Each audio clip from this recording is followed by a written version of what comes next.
On the morning of October 13th, 1307, the mighty Knights Templar ceased to exist, at least officially.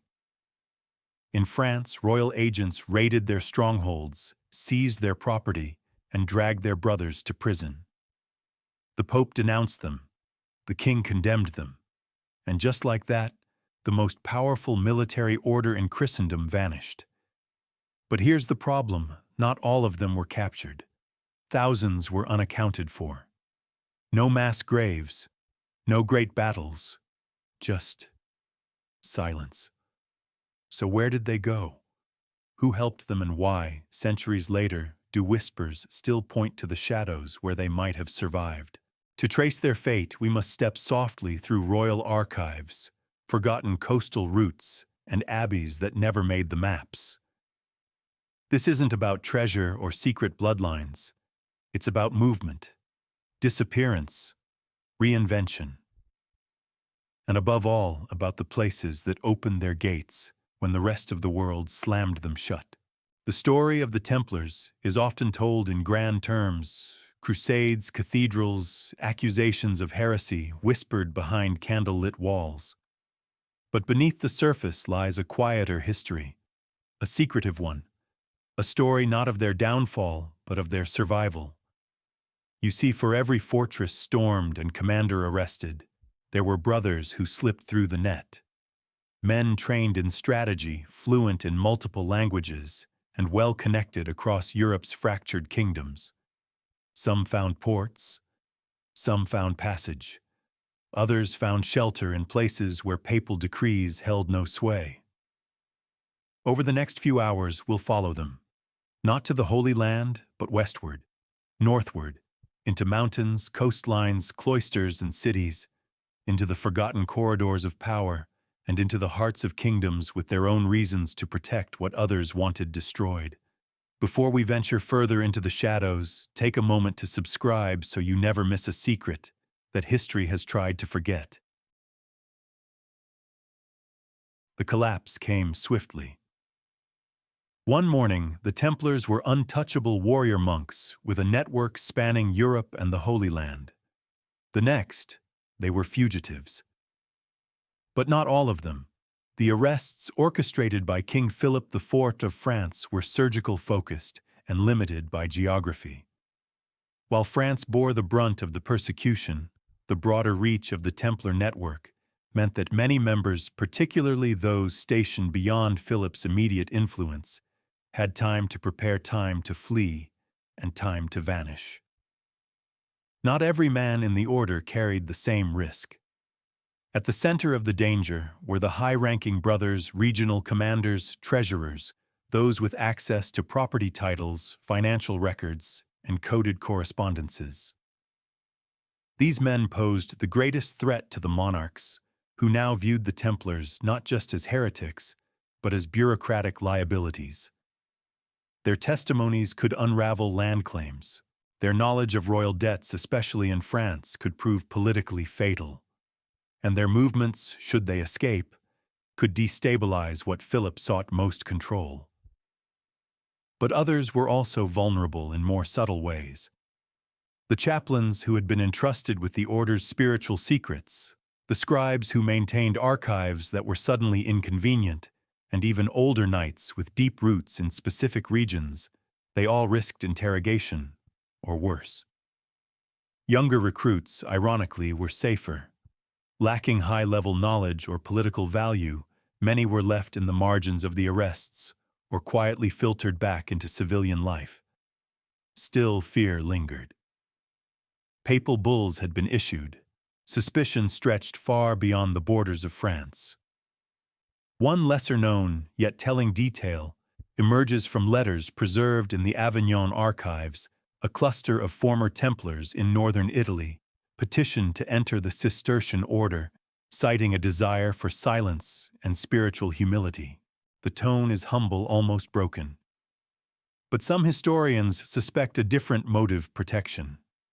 The Cistercians had long-standing ties to the Templars. They shared architecture, ritual, and at times abbots.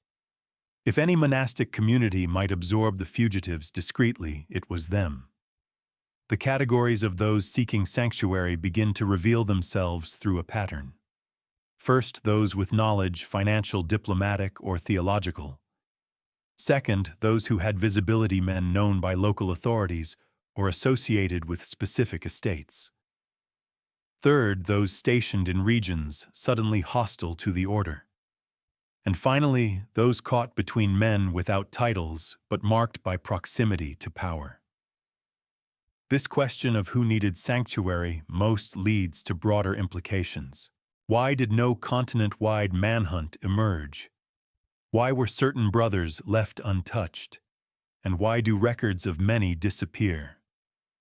Not with drama, but with a quiet fading one day, a functioning preceptory, the next, an abandoned estate, the men simply gone.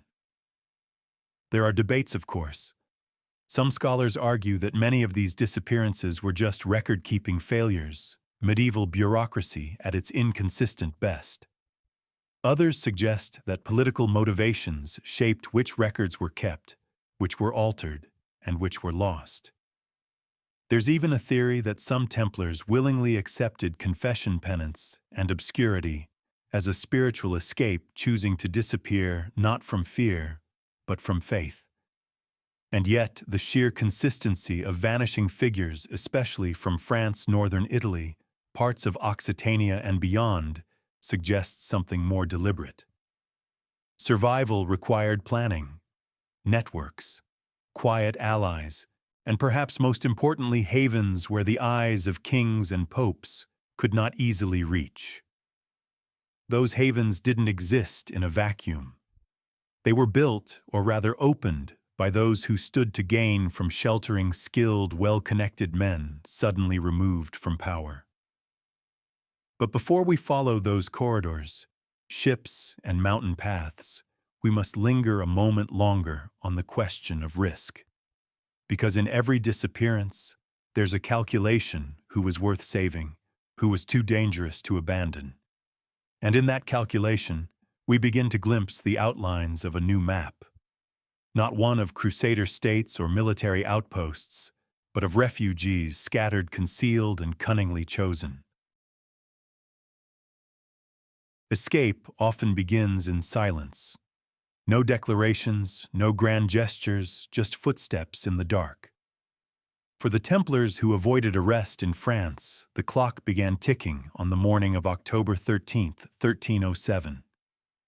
What mattered most in that moment wasn't loyalty or faith. It was distance. Getting out of France quickly, quietly, and without drawing attention became the only path to survival.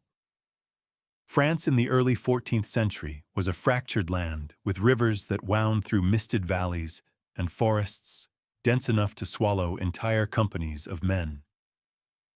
But despite its size, the kingdom was crisscrossed with roads built for commerce and conquest alike. Some of these roads had once led to Jerusalem. Now they led away from Paris, south toward the Pyrenees, east toward the Alps, west to the coast. One of the most plausible escape routes began in the Languedoc region, a place long associated with heresy, resistance to papal control, and deep-rooted sympathies for unorthodox faiths. Former Cathar strongholds littered the hills, and memories of brutal crusades still echoed in stone chapels and secret caves. In this land of shifting allegiances, Templars could find brief shelter among families who had already suffered under inquisitorial scrutiny. They spoke the same dialects. They shared a common distrust of northern authority, and many still owed debts of gratitude or coin to the order. From there, one could slip toward the Pyrenees. The mountains formed a natural barrier between France and the kingdoms of Aragon and Navarre. Smugglers knew the passes. So did shepherds and monks. It's no coincidence that some of the oldest Templar structures, many now in ruins, stand at the mouths of these valleys. The brothers had always known that one day they might need to leave in haste. Other paths followed the rivers. The Rhône flowed southward, passing by Avignon, where the papacy had recently taken root in uneasy exile, The irony is hard to miss, as papal authorities penned edicts condemning the Templars. Some of the very men they targeted may have drifted downriver just beyond their reach, hidden in barges or posing as pilgrims. Then there were the coastal routes. The port of La Rochelle, once a bustling naval base for the order, had already come under royal scrutiny. But smaller harbors along the Bay of Biscay and the western coast offered less oversight. Fishing vessels were plentiful. So were merchant ships with loose manifests and looser morals. For the price of a favor or a secret handshake, passage could be arranged. In Marseille, Genoa, and even Knights Templar records show the existence of storehouses and contacts. These cities thrived on trade, and where there is commerce, there is opportunity. A man with coin and a name to be avoided might just find a cabin in the hold of a ship headed to Sicily, Majorca, or even the Levant. Was it coincidence that Templar assets in Marseille vanished shortly after the arrests? Or did someone collect them quickly and buy time on the sea? A particularly curious case involves a minor noble near Bordeaux, who, according to a notarial record from 1308, hosted foreign knights in black surcoats for several days before they moved on toward the Atlantic. The note seems mundane until one considers its date and phrasing. Foreign knights dressed in black with no banners, there weren't many groups in medieval Europe that fit that description. Still, not everyone who fled succeeded. Some were captured on the road. Others found that former allies now feared retribution and closed their doors. Yet enough made it out to suggest planning, coordination, a network. Scholars continue to debate the scale of this escape. Was it a trickle of fugitives, or a well-organized exodus? Was there a plan in place long before the arrests? Some point to the unusually quiet behavior of certain Templar preceptories in the months leading up to the purge, property discreetly sold, horses moved, personnel reshuffled. One theory posits that whispers of Philip's intentions reached the order through sympathetic ears in the royal court, giving them just enough time to prepare contingency routes. That possibility changes the tone of the story entirely. If they were warned, even subtly, it means they weren't fleeing blindly. They were activating something already there. Back in Languedoc, where the fog hangs low and the roads are older than any crown, legends persist of black-cloaked riders moving swiftly at night, heading toward a pass where the wind carries the scent of Spain. Whether those riders were ghosts, rebels, or remnants of a shattered order, no one can say for certain. But the map they drew with their footsteps still haunts the questions we ask today. Even in the Middle Ages, paperwork ruled the world. Royal decrees, papal bulls, monastic inventories, all ink and vellum stored in chests and scriptoria, guarded more fiercely than some castles. And yet, when the Templars fell, something remarkable happened. The very system that condemned them also provided their best cover. The cracks in church administration weren't just flaws, they were escape routes. The suppression of the Templars, while orchestrated by King Philip IV, required spiritual legitimacy. That came from Pope Clement V. But Clement was no eager executioner. Installed in Avignon, politically dependent on Philip and wary of scandal, the Pope moved with a kind of sluggish dread. His bulls condemning the order came months after the initial arrests. Instructions to local bishops were vague, delayed, or ignored entirely. It wasn't an iron fist, it was more like a mailed glove thrown hesitantly into the mud. This delay wasn't just administrative lag. It created a space, however brief, in which Templar escapees could disappear. In regions where papal authority was weak or disputed, bishops and abbots interpreted the bulls with remarkable flexibility. Some orders simply stalled. Others requested clarification, citing logistical concerns. A few feigned confusion, and a rare handful quietly warned Templar houses of what was coming. One preserved letter from the Bishop of Limoges to a neighboring diocese expresses concern that the papal orders might not apply to our preceptory given the absence of formal charges locally. That's medieval speak for kicking the problem under the altar. Meanwhile, the brothers in that area vanished. No arrests, no record of punishment, just empty barracks and a ledger that stops mid-column. And this wasn't isolated. Across parts of Italy, the Low Countries and the Rhineland records show a strange stuttering in the implementation of papal mandates. Sometimes they arrive half a year late. Sometimes they arrive never. In Venice, where records were otherwise meticulous, a papal directive to seize Templar assets was logged, but never followed up. Months later, the same document was reissued, as if someone hoped it might stick the second time. It didn't. Why did this happen? Theories abound.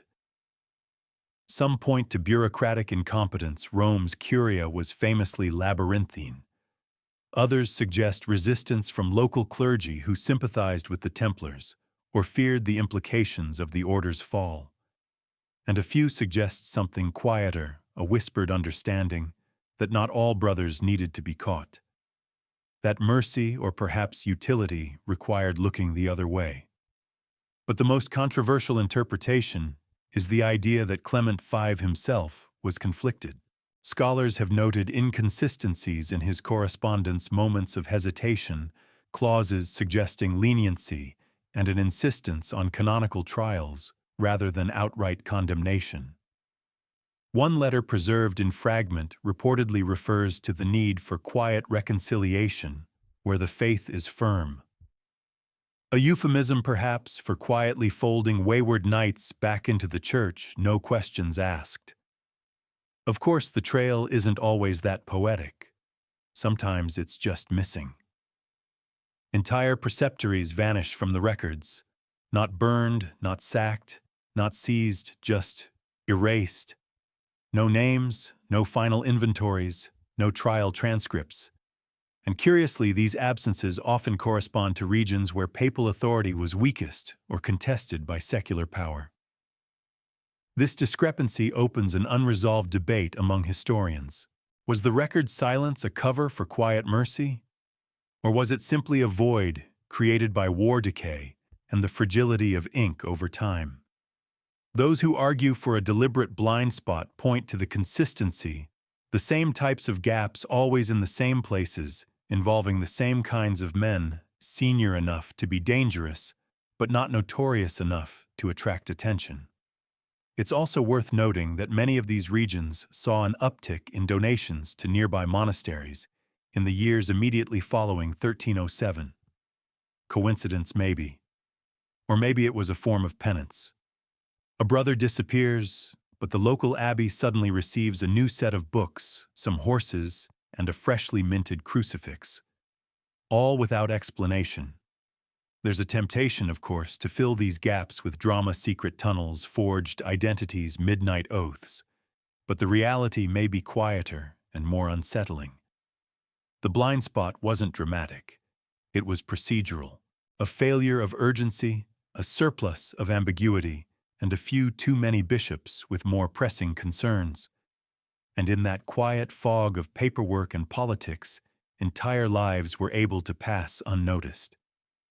Which raises the question, if the Church's machinery faltered this badly in France and Italy, what happened in places even farther from Rome's grasp, where the papal seal carried little weight, and the local authorities had reasons of their own to welcome an extra sword or an extra accountant.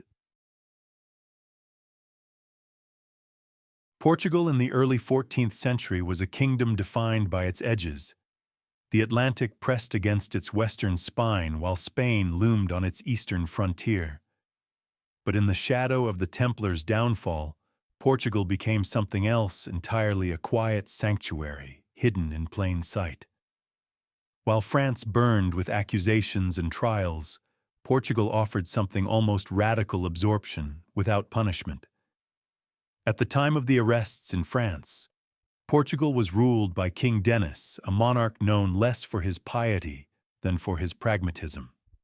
Nicknamed the Farmer King for his focus on agricultural reform, Denis understood land law and leverage better than most of his contemporaries. And he understood something else as well. The Templars, for all their controversy, were extremely useful. Before their downfall, the Templars had maintained a strong presence in Portugal. Their estates stretched across the countryside, their castles guarded key passes, and their personnel were deeply embedded in military and logistical functions of the kingdom. Unlike in France, there was no pressing political motive to remove them. No debts to erase, no vendettas to settle. And when the papal bull ordering their dissolution reached Lisbon, King Denis faced a choice: obey, resist, or adapt. He chose the third option, and did so with remarkable cunning. In 1319, with the Templar properties technically vacated and the order officially disbanded, Denis petitioned the Pope to create a new military order under Portuguese control.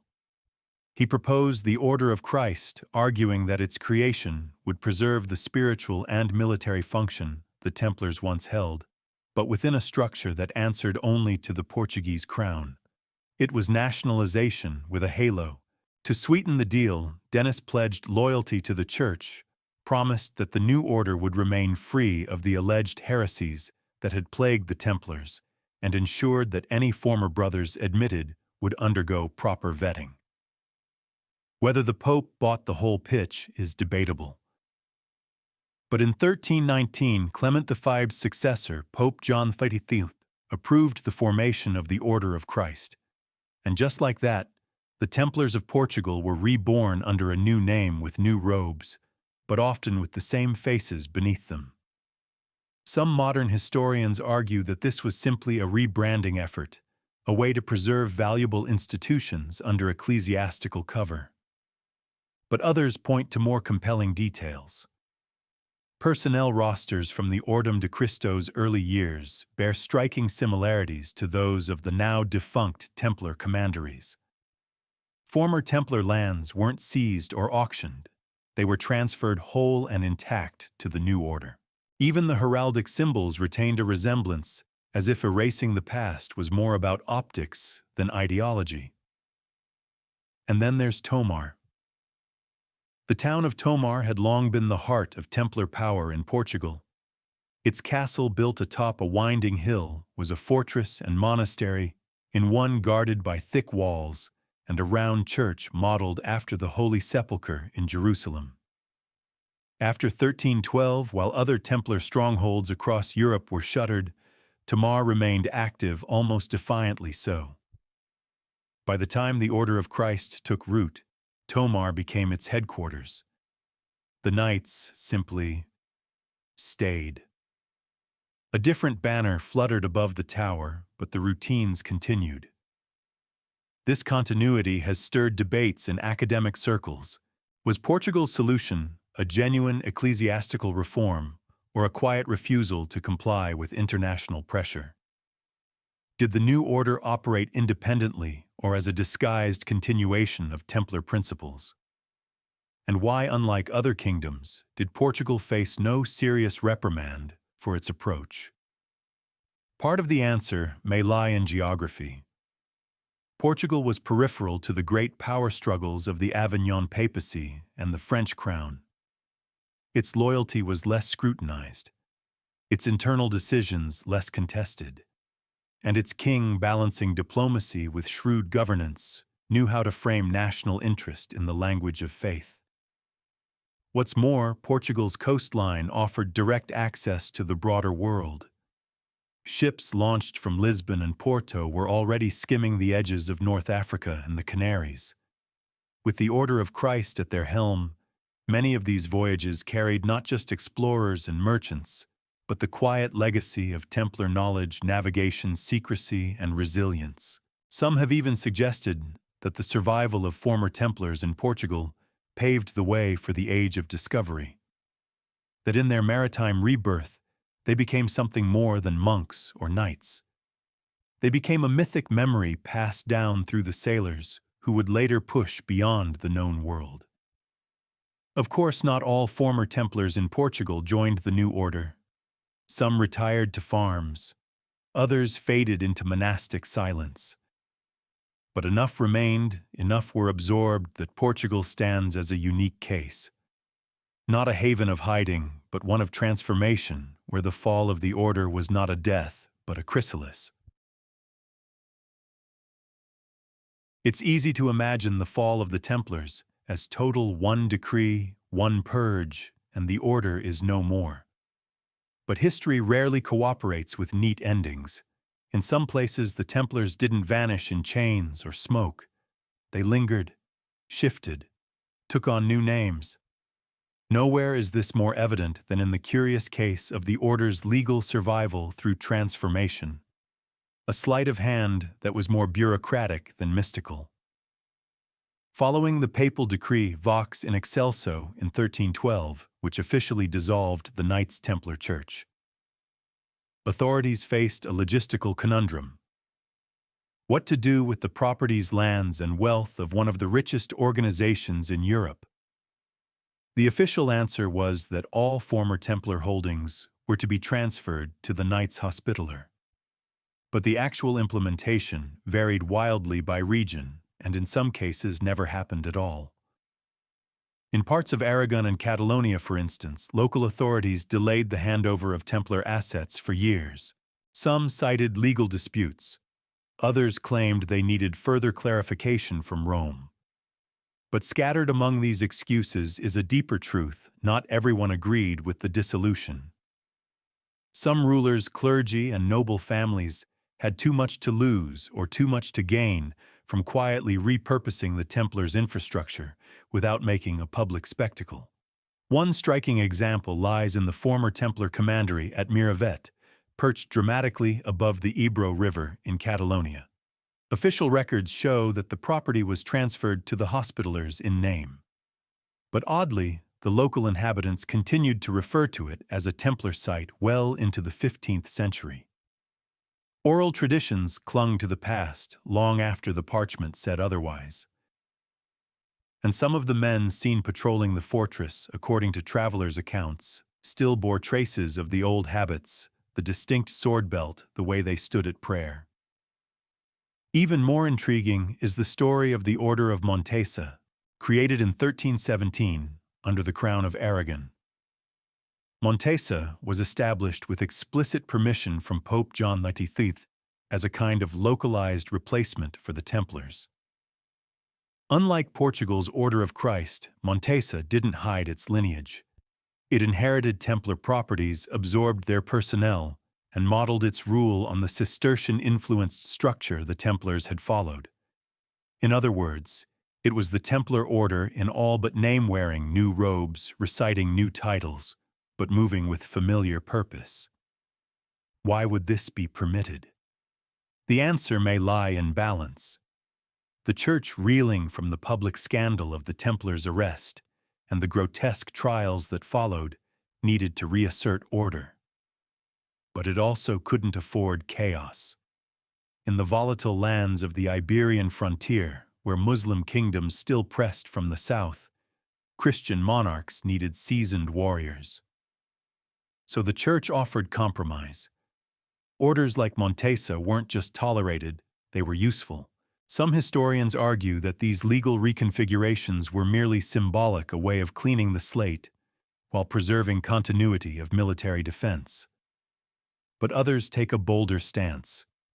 They suggest that these new orders were deliberate shelters, legal containers constructed to keep the flame alive. In this view, the transformation wasn't just political pragmatism, it was protection. And yet the records are maddeningly ambiguous. In many cases, there's no formal documentation of who joined the new orders from the ranks of the Templars. Names fade, titles shift, the paper trail frays at the edges as if someone scrubbed it not thoroughly, but just enough to cast doubt. A particular case stands out from Avignon, where an ecclesiastical letter from 1316 mentions those men of the temple who now walk in the habit of a different obedience. It reads like a clerical shrug, acknowledging the reshuffling without much concern. No names, no punishment, just a footnote in the great reorganization. This leads to a deeper question: how many Templars truly disappeared, and how many were simply absorbed, made unrecognizable by new uniforms and new crests, but still carrying out the same duties, answering the same call. Some argue that it was the only rational outcome. These were trained knights, administrators, builders, scribes. A society doesn't discard such skill lightly. It adapts. The idea of transformation rather than destruction becomes a theme, subtle, quiet, and more enduring than flames. In Portugal, in Aragon, in parts of Italy, the dissolution of the Templars looks less like an ending and more like a reorganization meeting. The structure changed. The name changed. But behind the cloister doors, the same men knelt in the same rhythm, whispering prayers to the same rhythm of bells. At the far edge of Christendom, where the hills rolled into mist and law was a flexible thing, Scotland stood alone. In 1307, while France tore apart the Templars and the Pope issued edicts from Avignon, Scotland was in the midst of a different storm entirely. Civil war, English occupation, and excommunication from Rome had transformed the kingdom into something of an ecclesiastical outcast, and for the fugitive Templars of Europe that made it strangely ideal. The papal interdict issued in response to Robert the Bruce's murder of John Comyn and his subsequent coronation effectively severed Scotland from the Church. Clergy could not perform sacraments. Monastic orders were in limbo, and any enforcement of papal decrees like those condemning the Templars depended entirely on local interpretation, which, as it happened, leaned toward ignoring them altogether. This created a rare and precarious window. In a land spiritually untethered from Rome, the machinery that had crushed the Templars elsewhere simply didn't function. No bishops summoning inquisitors, no court clerks drafting accusations, no seizures of land on behalf of the Pope. Just a king trying to survive a brutal war, and a population more concerned with English raids than heresy trials. By 1312, when the Templar dissolution became official across Europe, Robert the Bruce had solidified his position. He had defeated his rivals, reclaimed key fortresses, and was quietly building alliances to shore up his claim to kingship. It's here, according to several strands of evidence, that whispers of Templar presence begin to appear. One fragment comes from the Scotichronicon, a medieval chronicle compiled by Walter Bower in the 15th century. In it, Bower refers cryptically to warrior monks from beyond the sea who lent counsel and arms to Bruce's cause. The passage is ambiguous, poetic even, but some scholars believe it's a veiled reference to former Templars, likely those who had fled from France or northern England. Another detail emerges from the parish records of Ayrshire, where a 1313 entry notes the arrival of 3 knights from foreign lands seeking service in the king's name. While such entries are not uncommon during wartime, the phrasing is odd. No family names, no affiliations. Just knights anonymous, but seemingly welcome. The strongest clue, however, may lie in the order's old holdings in Scotland. Unlike in France or England, where Templar properties were seized and reassigned, in Scotland, they were largely left untouched. The preceptory at Ballintradoch, just south of Edinburgh, continued to be occupied well after the order's official suppression. Locals referred to it simply as the Temple, and it remained a site of mystery for generations. Some argue this continuity was merely practical. The lands needed to be farmed. The buildings couldn't police themselves. But others believe something subtler occurred, that a handful of Templars remained officially forgotten, unofficially protected. In a kingdom excommunicated and consumed by rebellion, a few skilled warriors, with no allegiance to the Pope, may have been seen as assets rather than threats.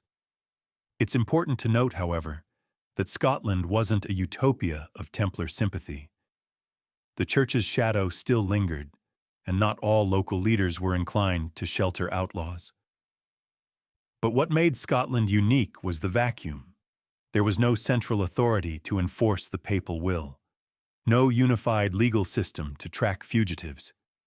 It was a place where records could vanish with a fire, and a man's name could shift with the turning of a clan allegiance. Debate continues among historians over the extent of Templar refuge in Scotland.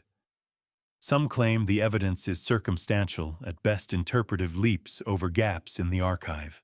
Others point to the timing, the geography, and the silence as proof in itself. After all, what better place to disappear than a land already forgotten by the Church? This raises a broader question about the nature of refuge. Is it found in allies, in laws, in stone walls? Or is it sometimes simply the absence of scrutiny, the freedom offered by chaos? In Scotland, amid the fog of rebellion and the ash of ruined chapels, the Templars may have found not a protector, but a pause long enough to wait to plan and to become something else. And for a group used to the strict rule of order, silence may have felt like a strange kind of grace. There is a strange comfort in chaos. In the gaps between rules when kings fall and frontiers shift, there is room to move, to vanish, and even to survive. For the Templars on the run, few moments in European history were more accommodating than the early 14th century. Wars smoldered across the continent, some flickering quietly, others roaring into full-scale infernos. In the smoke and confusion, the lines between enemy and ally blurred, and men with swords and no masters became useful once again. The Anglo-Scottish Wars provided one of the clearest examples. England, fresh from its own purge of the Templars, remained under the grip of papal influence. Yet the war against Scotland drew resources and attention away from inquisitorial enforcement. Royal writs might declare the dissolution of the Templar order, but on the battlefield, such declarations mattered little. What mattered were trained fighters, men who could hold a flank or manage supply lines. In that context, a former Templar wasn't a heretic. He was a solution. Even more fertile was the landscape of Iberia. The Reconquista, the centuries-long effort to reclaim the peninsula from Muslim rule, continued with fervor. In Castile, Aragon, and beyond, kings and military orders juggled skirmishes and treaties, alliances and betrayals. Amid this fluid backdrop, former Templars didn't need to hide. They could simply enlist. And many did. One obscure but tantalizing record from the Aragonese Chancery mentions the employment of foreign Christian knights recently arrived, experienced in fortification and the rhythms of siege. The language is dry, as all Chancery records tend to be, but it's hard not to read between the lines. Who in 1310 fit that description better than a Templar with nowhere else to go? Another wartime theater offered similar opportunity, the Italian peninsula. Their rival city-states engaged in perpetual conflict. Mercenary companies known as condottieri thrived, bands of warriors hired by Florence one year, sacked by Milan the next. In that world, reputation mattered, but allegiance was fluid. A knight once sworn to Jerusalem could now defend a Florentine bridge or oversee a campaign into Lombardy. This setting has led some historians to suggest that the Templars didn't just find safety in war, they adapted to it.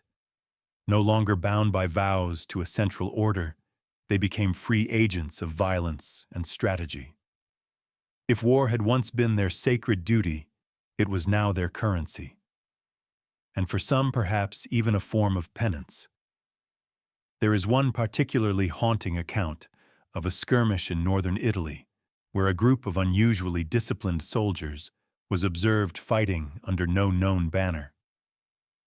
The chronicler describes them as wearing dark cloaks and using formations not common among the men of this land. Their leader, unnamed, carried no sigil, but wore a simple red cross pinned inside his cloak. No one claimed them after the battle. No one ever did. The war for shelter theory, however compelling, remains contested. Critics argue that the mercenary circuits and frontier conflicts of the era were already crowded with men of uncertain origin. Why assume that Templars were among them? But proponents counter with a simple observation: the Templars were uniquely suited for this life. Trained in combat, fluent in regional dialects, familiar with logistics, and perhaps most importantly, untethered from civilian routines. And yet not all who vanished into war did so with the same motive. Some fled to escape prosecution. Others saw in war a way to maintain their identity knighthood without papal oversight. And a few perhaps saw war as a way to keep serving Christendom even if it no longer recognized them. In the end, the battlefield became more than a hiding place. It became a kind of limbo where names could be forgotten, where loyalties were temporary, and where a man once called brother could simply be called captain, or not called at all. In one of the last letters preserved from the papal inquisitors in Languedoc, there's a curious note. A suspect being questioned under oath claimed he had seen former Templars fighting in Navarre. When pressed, he added, "They serve now not the cross, but the coin." The inquisitor recorded the statement, then dismissed it as hearsay. But in that offhand dismissal, something remains. A trace of a path not wholly erased, and in the smoke of battle, the shadow of a brotherhood that refused to die quietly. South of the Pyrenees, the land becomes a patchwork: dry valleys, stone-walled towns, hills rising in brown and gold. In the 14th century, the Iberian Peninsula was not a unified Spain, but a divided terrain of kings, border skirmishes, and uneasy alliances. And it was here, along the ragged edges between Christian and Muslim territories, that something rare could still be found: freedom through fragmentation. For the former Templars, this wasn't just a borderland, it was an opportunity. The Iberian frontier was a mosaic of semi-independent towns, minor lords, and military orders with long histories of shifting loyalties. Enforcement of papal law in these zones was inconsistent at best, and in some places non-existent. Local rulers had larger concerns: raiding parties, grain shortages, feuding noble families. A decree from Avignon condemning a distant military order wasn't exactly high on the list of emergencies. More importantly, many of these communities remembered the Templars not as heretics, but as protectors. They had built the fortresses that guarded mountain passes. They had maintained the roads and helped secure borders. In places like Calatrava, Alcántara, and even the fringes of León, they had earned reputations as disciplined, pious, and most usefully effective. There is a modest village near the Guadiana River where, according to a local legend, a group of black-robed men arrived shortly after 1307. They settled in a crumbling watchtower, helped repair the nearby bridge, and instructed the villagers in how to reinforce their granaries against drought. For 2 years they stayed. Then, as quietly as they came, they disappeared. The story would be little more than folklore. Except for one anomaly, the bridge still stands, built in a style not native to the region, but unmistakably Templar in design. This pattern appears in other places too. Rural monasteries record anonymous benefactors. Former Muslim fortresses are suddenly reoccupied, maintained by knights with no official allegiance. In one case, a Castilian tax record from 1314 notes a military garrison whose members refused to swear to any crown, but maintained Christian law and defended the river roads. The names are missing, erased, or never written. But the implication remains: someone was there. Someone with disciplined strategy and enough local respect to be tolerated. A point of contention among scholars revolves around the role of local military orders. While some like the Order of Santiago or the Order of Calatrava remained loyal to the Church, others functioned with surprising independence. Were former Templars folded into these orders unofficially? Did they serve as advisors, or were they merely tolerated as long as they kept their past to themselves? One particularly obscure chronicle from Aragon speaks of a Grey Brotherhood that assisted in defending a border town during a Moorish incursion in 1311. They bore no insignia, spoke little, and refused payment. The townspeople, grateful, built a shrine in their honor. The shrine still stands, though no one now remembers the names carved at its base stone, eroded by time and perhaps by design. The question then is whether these appearances represent isolated acts of kindness or a coordinated pattern of refuge. Could it be that these frontier zones served not only as hiding places, but as waypoints in a larger chain of survival places to rest, regroup, and then move further perhaps toward Portugal or deeper into the mountains? And there's another layer to consider. The frontier offered not just physical shelter, but legal ambiguity. Jurisdictions overlapped. Documents were scarce. Land ownership could be claimed and contested with little recourse. In this environment, a man who used to be a Templar could adopt a new name, take on a new role, and never be questioned, so long as he didn't challenge the wrong lord or cross the wrong bishop. It's in these shadows that some of the most enduring theories of Templar survival take root. Not in grand halls or sealed vaults, but in dry outposts with 3 rooms, a watchtower, and a well. Places where a man could wake with the sun, build something useful, and end his days in peace. Of course, some argue that all of this is simply projection, modern longing for a noble end to a shattered brotherhood. But others point to the consistency of the fragments, the architectural anomalies, the anonymous donations, the sudden presence of disciplined men where none should have been. The Iberian frontier did not promise salvation. It promised complexity. And in complexity, the former Templars may have found their most reliable ally. Not a grand conspiracy, not divine intervention, just the human instinct to survive where the rules don't quite reach. In the wake of papal decrees and royal crackdowns, silence can speak louder than resistance. When it came to enforcing the suppression of the Templars, the crowns of Castile and Aragon responded not with defiance nor with compliance, but with something far more elusive: delay, ambiguity, and quiet inaction. And for the men who needed time to vanish or space to reappear under new names, that silence may have been everything. The kingdoms of Castile and Aragon were not strangers to the Templars. The order had held properties in both realms for decades, farmlands, fortresses, and commanderies that straddled the volatile borders between Christian and Muslim territory. These holdings weren't just symbolic. They were crucial to local defense, trade, and diplomacy. The Templars had fought alongside local militias, helped mediate disputes, and in some regions managed entire townships. When Pope Clement V issued the Vox in Excelso bull ordering the Templars dissolved and their assets transferred to the Hospitallers, the expectation was that Christian monarchs would obey without question. But the crowns of Castile and Aragon didn't rush to comply. Instead, they stalled. Months passed. Inquiries were opened. Inventories were taken. But the process never quite reached a conclusion. In Aragon, King James II initially appeared to cooperate, ordering the arrest of Templar members and the seizure of their properties. Yet those arrests were often half-hearted, and records show that some knights remained in their commanderies well beyond the supposed end of the order.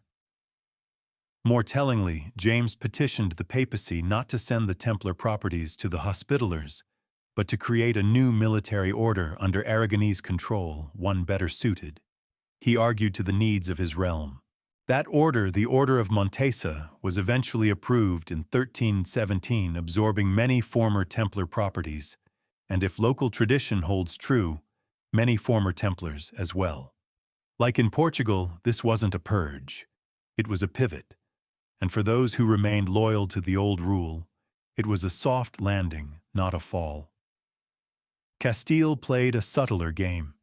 King Ferdinand IV, pressured by both the Pope and regional bishops, issued decrees to investigate and confiscate Templar holdings, but the implementation lagged.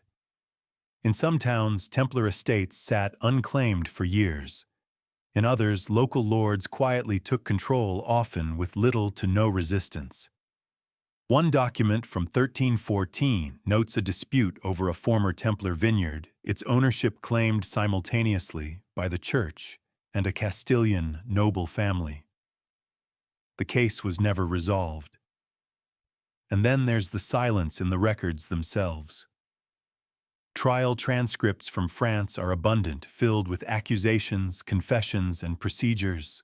In Castile and Aragon, by contrast, there are few trials, fewer confessions, and almost no clear sentencing. It's as if the process stopped halfway, the ink running dry mid-script. Some historians attribute this to political distraction.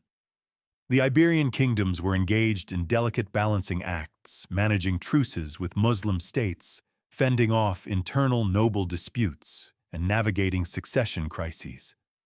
There simply wasn't time, they argue, to make a full spectacle of the Templar issue.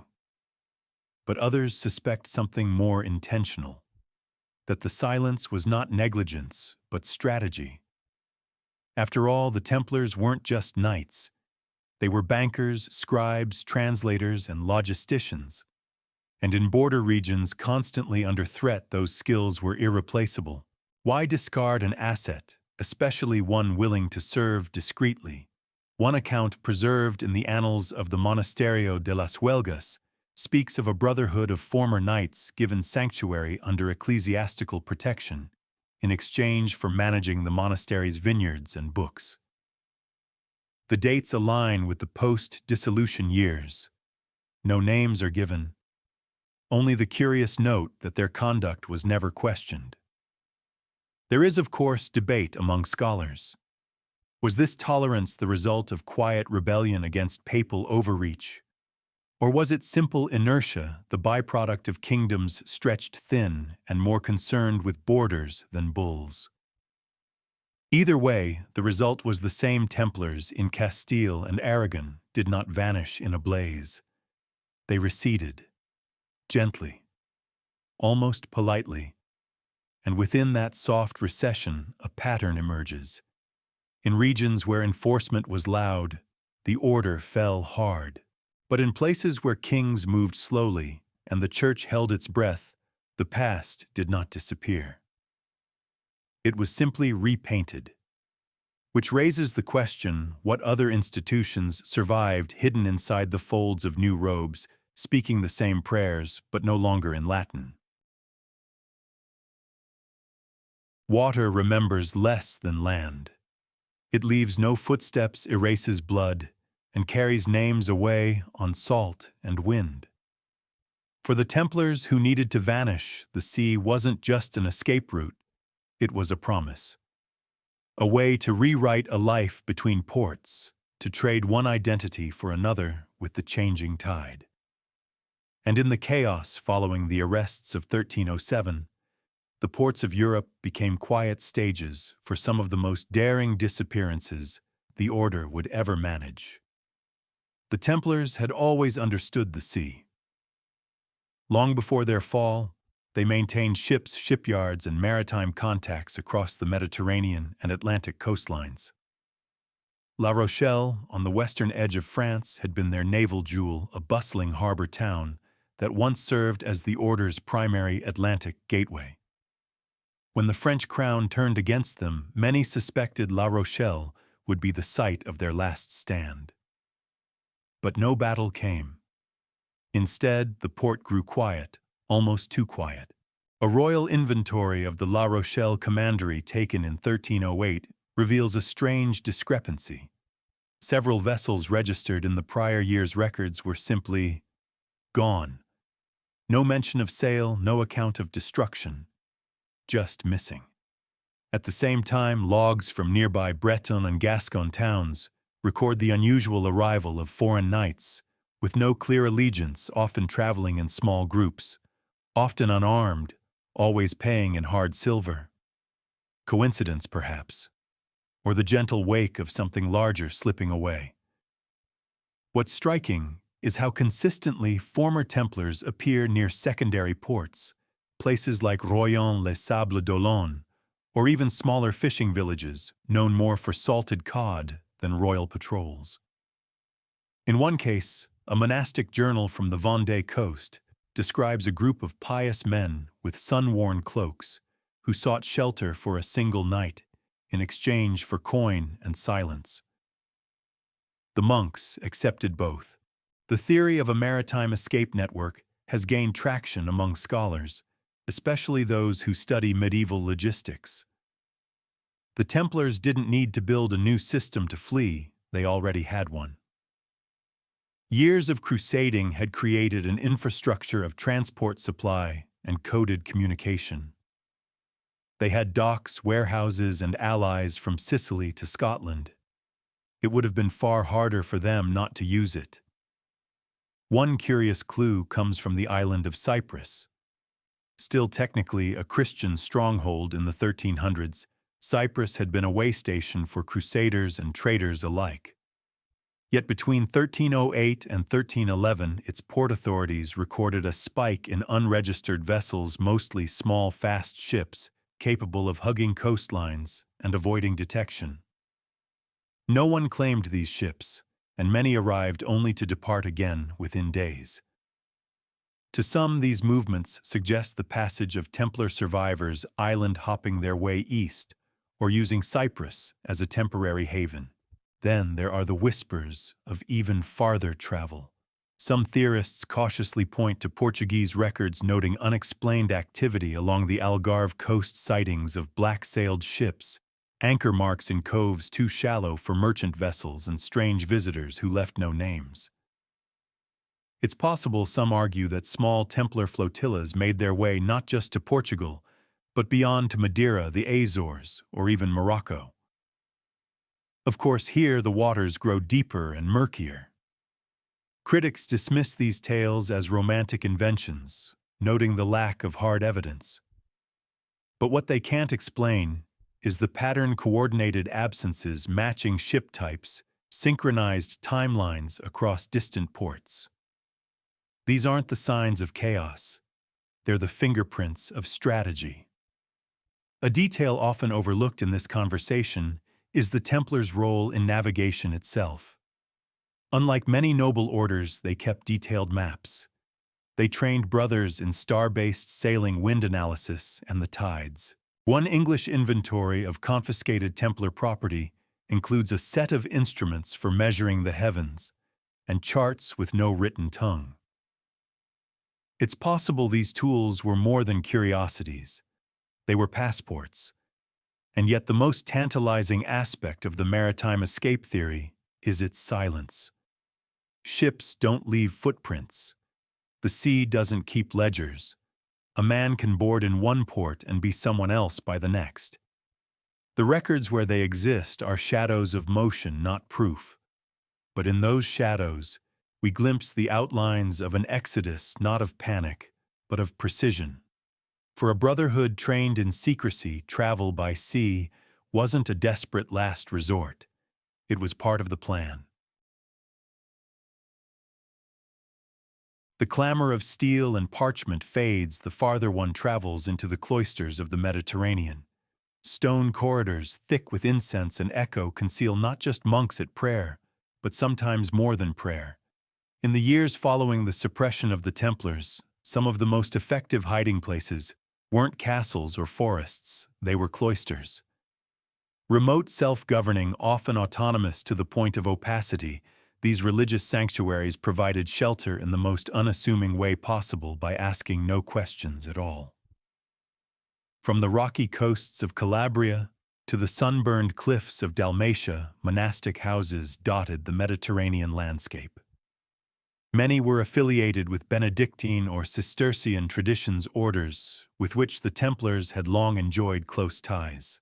Cistercian abbeys in particular shared architectural features and spiritual customs with the Templars. In some cases, they even shared abbots. That overlap provided not just a spiritual kinship, but a logistical one.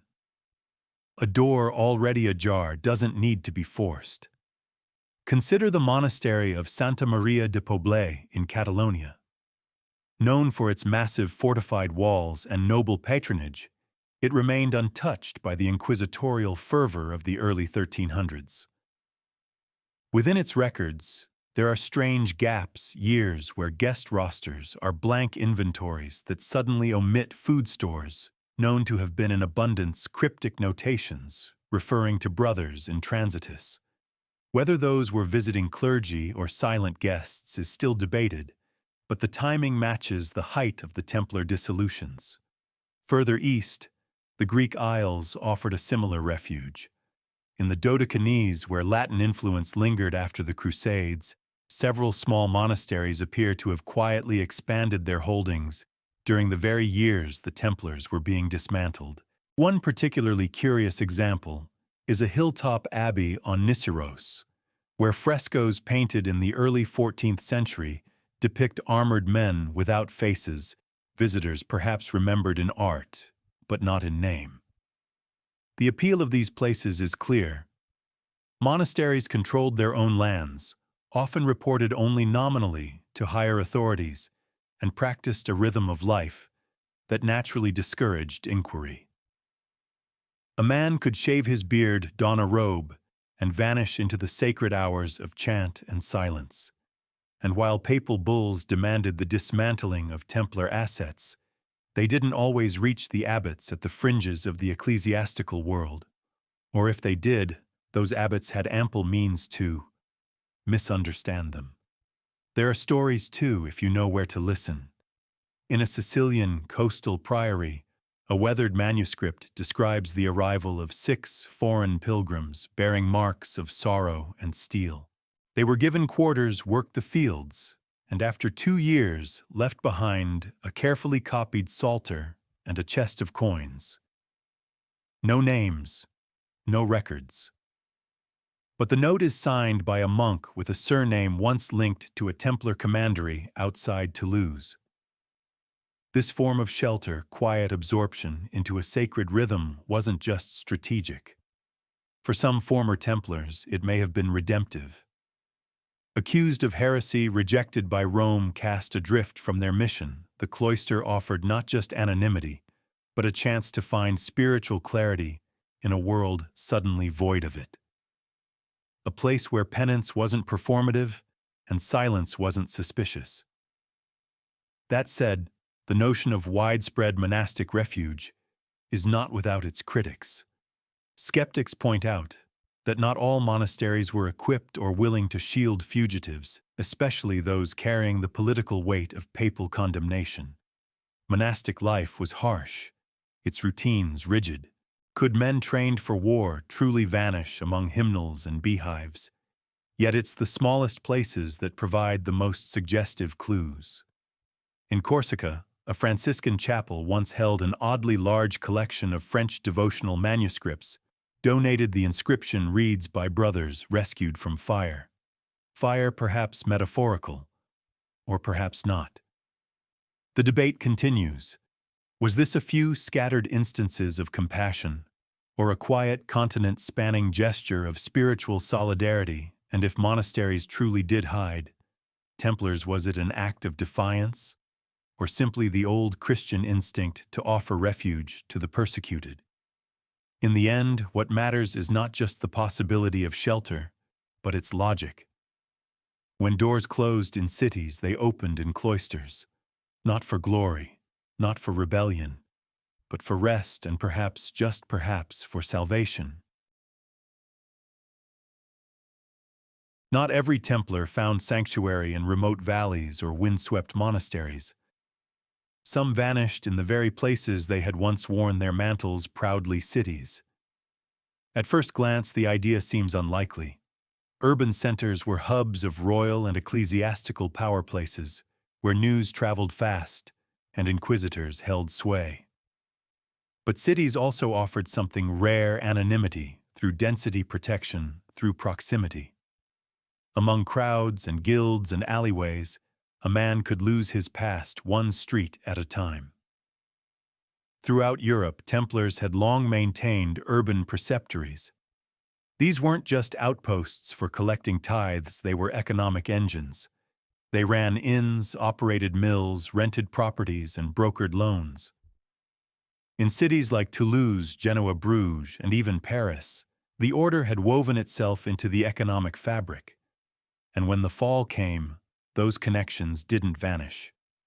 They simply changed tone from public transactions to whispered favors. One of the key clues comes from the merchant records of Marseille. In the years following the suppression, several trade ledgers mention foreign agents handling shipping arrangements, formerly managed by Templar clerks. These agents are never named, and they vanish from the logs within a few years. But the routes remain familiar. The same goods, the same warehouses, just different initials on the parchment. There are other traces, too. In the city of Montpellier, a land dispute in 1313 involved a property once owned by the order. The court decided in favor of a local wine merchant who curiously had no family background and had appeared in city records only after 1308. His name, Benoit de la Roche, is now forgotten. But one minor note in the hearing refers to him as the new keeper of the old gate. Cryptic but suggestive. Urban guilds, often dismissed in high politics, played an underappreciated role in this survival. The Templars had always worked with artisans and tradesmen, stonemasons, cartwrights, bakers. These relationships weren't spiritual. They were practical. And in the right conditions, practical bonds become protective ones. A former knight with useful skills accounting logistics. Even basic literacy could be welcomed into guild life, especially when guilds themselves resisted outside control. Take Venice, for instance. A city suspicious of outside interference, fiercely loyal to its own laws, and riddled with enclaves of foreign traders. The Venetian scuole, semi-religious guild-like fraternities, often provided social protection for those who pledged loyalty. One recorded member enrolled in 1315 under the alias Brother Tommaso claimed to be a widower with a history of military accounting. He disappeared from the rolls 5 years later, but not before donating a large sum to the maintenance of the chapel altar. Cities, for all their surveillance, also provided escape through class fluidity.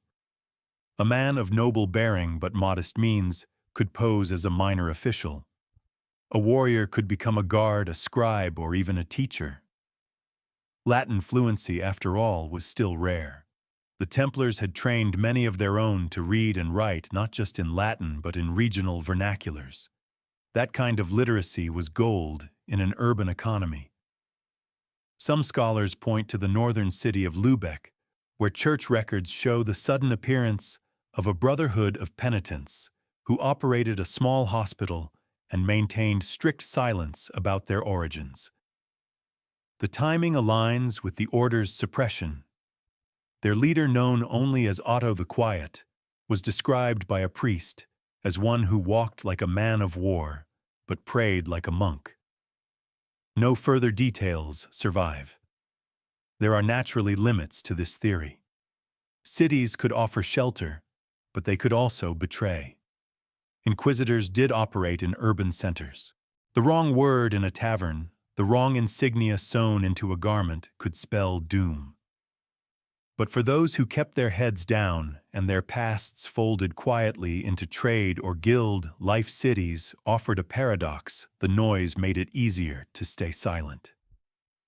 One unresolved debate concerns the role of benefactors, wealthy individuals, or families who may have offered refuge in private homes or businesses.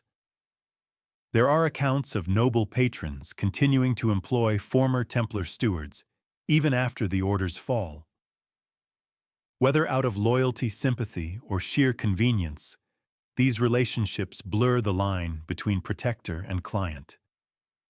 Ultimately, what made cities dangerous also made them protective.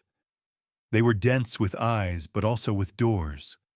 Doors that opened not for ideology, but for service, skill, and gold. And so the Brotherhood may have survived, not by hiding in forests or abbeys, but by stepping into a new rhythm, waking with the bakers, walking the markets, blessing their names under breath, and disappearing into the crowd at dusk. The cathedral bells still rang, the guild halls still bustled, and somewhere among the scrolls and soot, the men who had once worn white mantles with red crosses learned to navigate a world that no longer welcomed them, but didn't always notice them either. High in the Alps, where the valleys narrow and the peaks seem to close around you like ancient stone guardians, lies one of the more enduring theories of post-Templar survival, the Swiss hypothesis. A notion whispered through centuries of speculation, drawing lines between silent stone and sovereignty. It's not the most widely accepted idea among historians, but it is one of the most tantalizing that former Templars found not only shelter in the Alpine cantons, but perhaps even left fingerprints on the very formation of Swiss identity. At the time of the Templars' suppression, Switzerland was not yet a unified nation. It was a loose patchwork of cantons, some loyal to the Holy Roman Empire, others fiercely independent. What these regions shared, however, was geography, dense forests, glacial passes, and narrow roads that could be closed with little more than a felled tree. For men on the run, there were few better places to disappear. The legend begins with the escape.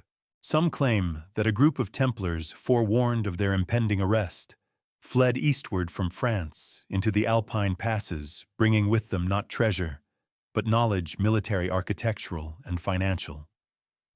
According to this theory, they settled in small, defensible communities, lending their expertise in fortification, record-keeping, and logistics to the local populations. Over time, these communities became known for their strange cohesion, their martial discipline, and their democratic impulses. Is there proof? That depends on where you look. One of the most cited points is the peculiar coincidence of timing. The Confederation of the Swiss Cantons, which would later evolve into modern Switzerland, was formally founded in 1291, just 16 years before the Templar arrests. Early documents from the forest cantons speak of a brotherhood of equals, a militant defense pact among rural communities. And some of the early battles fought by these cantons, like Morgarten in 1315, demonstrate a level of tactical acumen and terrain-based warfare remarkably similar to the Templars' own military doctrine. Skeptics argue that such links are circumstantial. After all, mountainous people the world over have resisted outside control and developed their own forms of militia. But others point to more specific clues: crosses etched in hidden chapel walls, fortified round towers bearing uncanny resemblance to Templar architecture, and local family names that echo former preceptors in Burgundy and Champagne. There's also the curious matter of the Swiss banking tradition. While modern Swiss banking wouldn't fully emerge until much later, there is a long-standing association between Swiss institutions and secrecy, neutrality, and careful record-keeping. These traits, some suggest, align with Templar practices, an order that once ran one of Europe's most sophisticated financial networks. Could the cultural seed of Swiss discretion have been planted by Templar refugees? Perhaps the most compelling argument in favor of the hypothesis is not any single piece of evidence, but the pattern of cultural compatibility. The Templars were a disciplined, inward-looking group who prized autonomy, secrecy, and self-governance. So too were the Swiss mountain communities. Both distrusted monarchs. Both emphasized defense over expansion, and both, at least in legend, valued collective over individual power. There are still whispers today, in the Bernese Oberland, of armored men passing through in the dead of night, long after the order was thought destroyed. Small alpine chapels with no obvious patrons still hold strange relics rings bearing the cross-pate texts written in a Latin dialect that local monks never bothered to translate. Most of these claims crumble under scrutiny, but not all of them. And then there is the silence, the thing that has protected this theory and perhaps hindered it most. Switzerland's history in the 14th century is sparse in certain respects. Fragmented documents, local dialects difficult to decipher, a culture that prizes privacy over confession. If men disappeared into the mountains, changed their names, and lent their strength to a new cause, who would record it? And why the Swiss hypothesis remains unresolved, a scholarly tug-of-war between tantalizing circumstantial alignments and the brutal insistence on hard evidence. But even its critics admit that the Alps would have been a perfect hiding place, remote, self-sufficient, and notoriously difficult for papal agents to infiltrate. And so the image lingers, a handful of men in black cloaks, worn by time and exile, making their way through the snow-covered passes, not to die, but to begin again. Far from Jerusalem, far from Paris, among the pine forests and glacial lakes, building something not in stone, but in spirit. Survival doesn't always require secrecy. Sometimes it only demands a new banner. For the former Templars, still loyal to their vows, men trained not just in combat, but in rule, ritual, and discipline, the easiest way to stay useful was to stay visible, under someone else's flag. And throughout early 14th century Europe, a handful of other military orders quietly opened their ranks, becoming more than just allies of convenience. They became umbrellas, shelters from the storm above. By the time the Templars were suppressed, the Knights Hospitaller stood as their closest institutional cousin. Both orders had fought in the Holy Land, built hospitals and fortresses, and operated vast international networks. The Hospitallers, however, had avoided the political entanglements that doomed the Templars: less money-lending, fewer royal debts, and far less interest from kings looking for excuses. Pope Clement IV's decree that Templar properties should be transferred to the Hospitallers created a legal and logistical pathway for something more than just land redistribution. It created plausible continuity. In some regions, particularly in southern Italy and the eastern Mediterranean, former Templars appear to have been quietly absorbed into Hospitaller structures. No fanfare, no formal declarations, just new assignments, new robes, and the same men behind them. A letter from a Hospitaller commander in Rhodes, dated 1313, refers to brothers formerly of the temple now instructed in our customs. The phrasing is casual, almost dismissive, as if this transfer of allegiance were routine. Yet this line has sparked centuries of debate. Was this a one-off arrangement, or a glimpse into a much broader practice of institutional absorption? In Hungary and the Balkans, where royal oversight was thin and frontier conflict frequent, this process may have been even more widespread. The Order of St. George. A lesser-known chivalric group in the region recorded a sudden influx of foreign knights in the decade following the Templars' fall. Though no direct reference to the temple appears, the pattern experienced soldiers with no clear origins has long raised eyebrows among historians. Then there were the local orders, often tied more to regional politics than to the broader goals of crusade. The Livonian Brothers of the Sword, the Teutonic Knights, and the aforementioned orders of Calatrava and Santiago all operated in zones where discretion was prized and oversight was minimal. These groups needed skilled fighters, and the Templars, for all their baggage, brought experience few could match. Even in England, where suppression was comparatively strict, records show odd anomalies.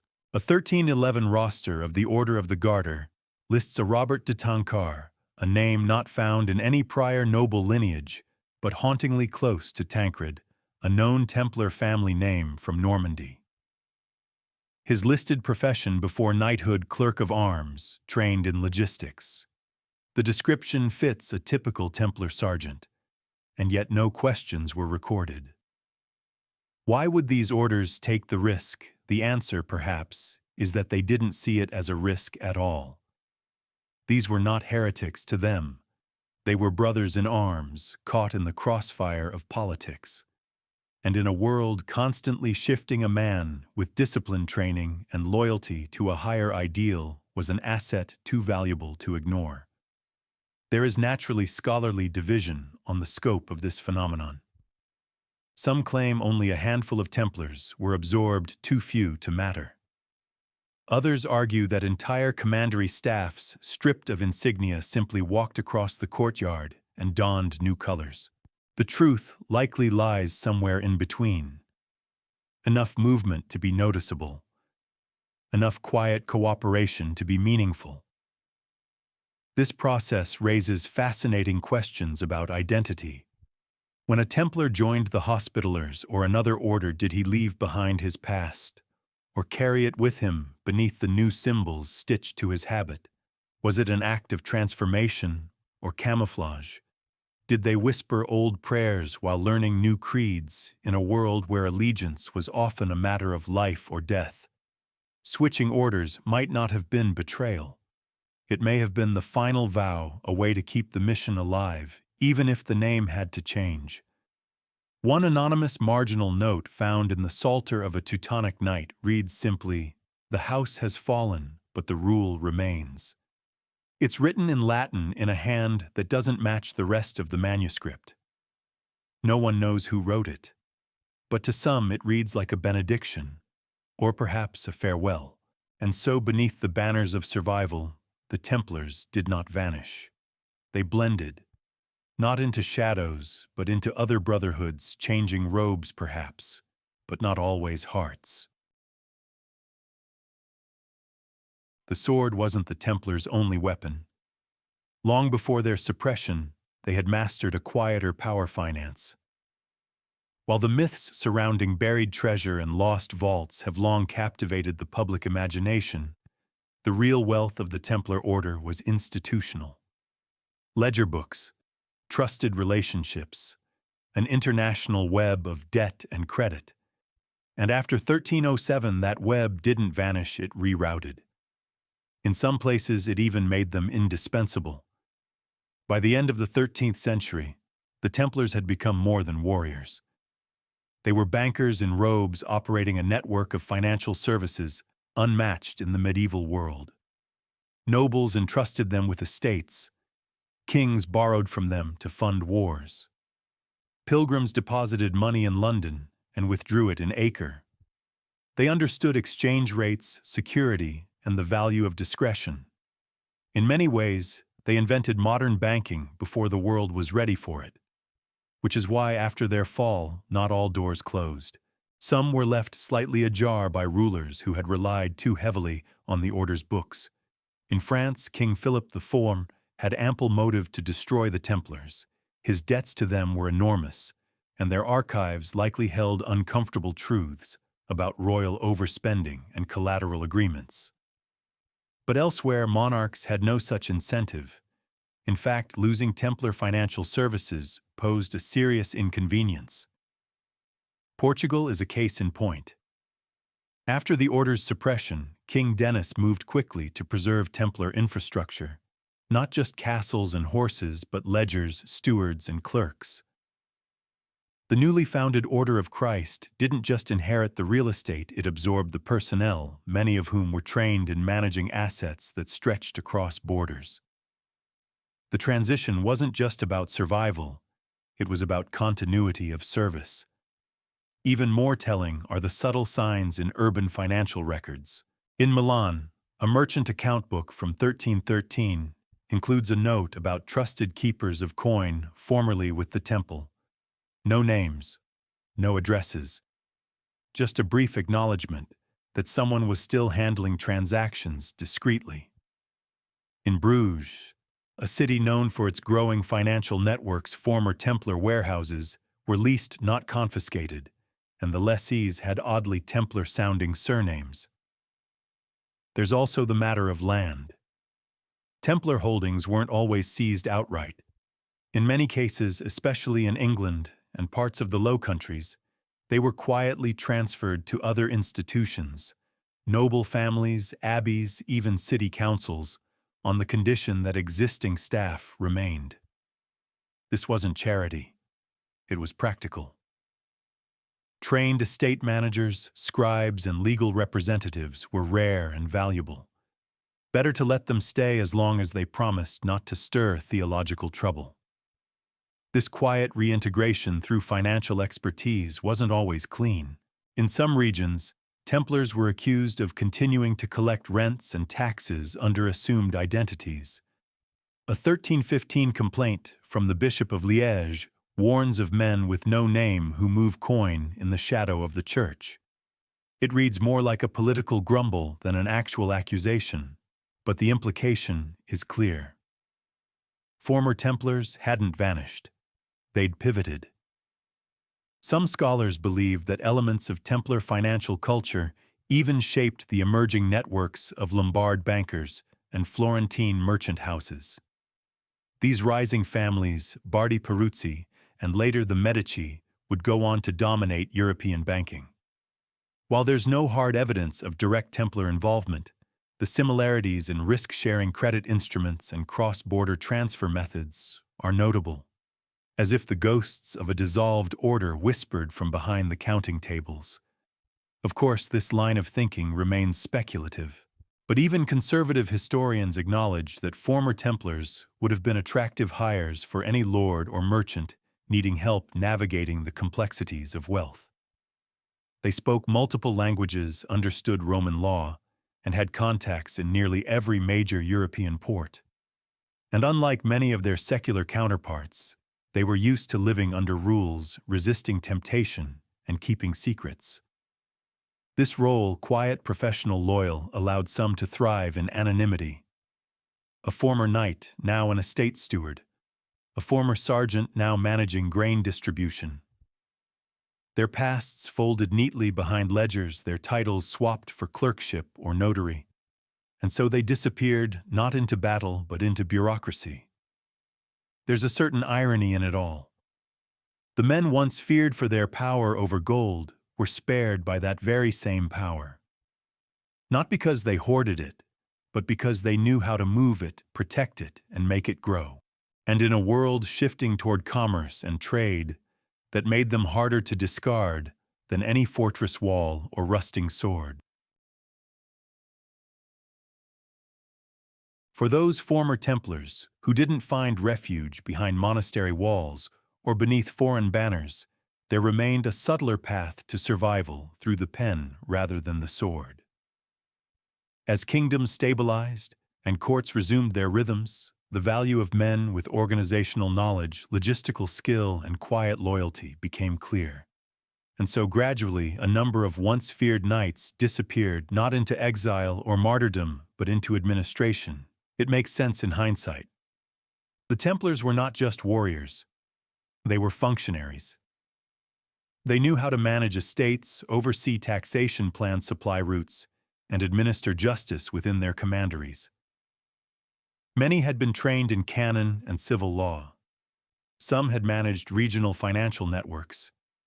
These were not simply men-at-arms, they were experienced stewards of territory and power. And after the fall, their experience didn't become irrelevant. If anything, it became more valuable, just less visible.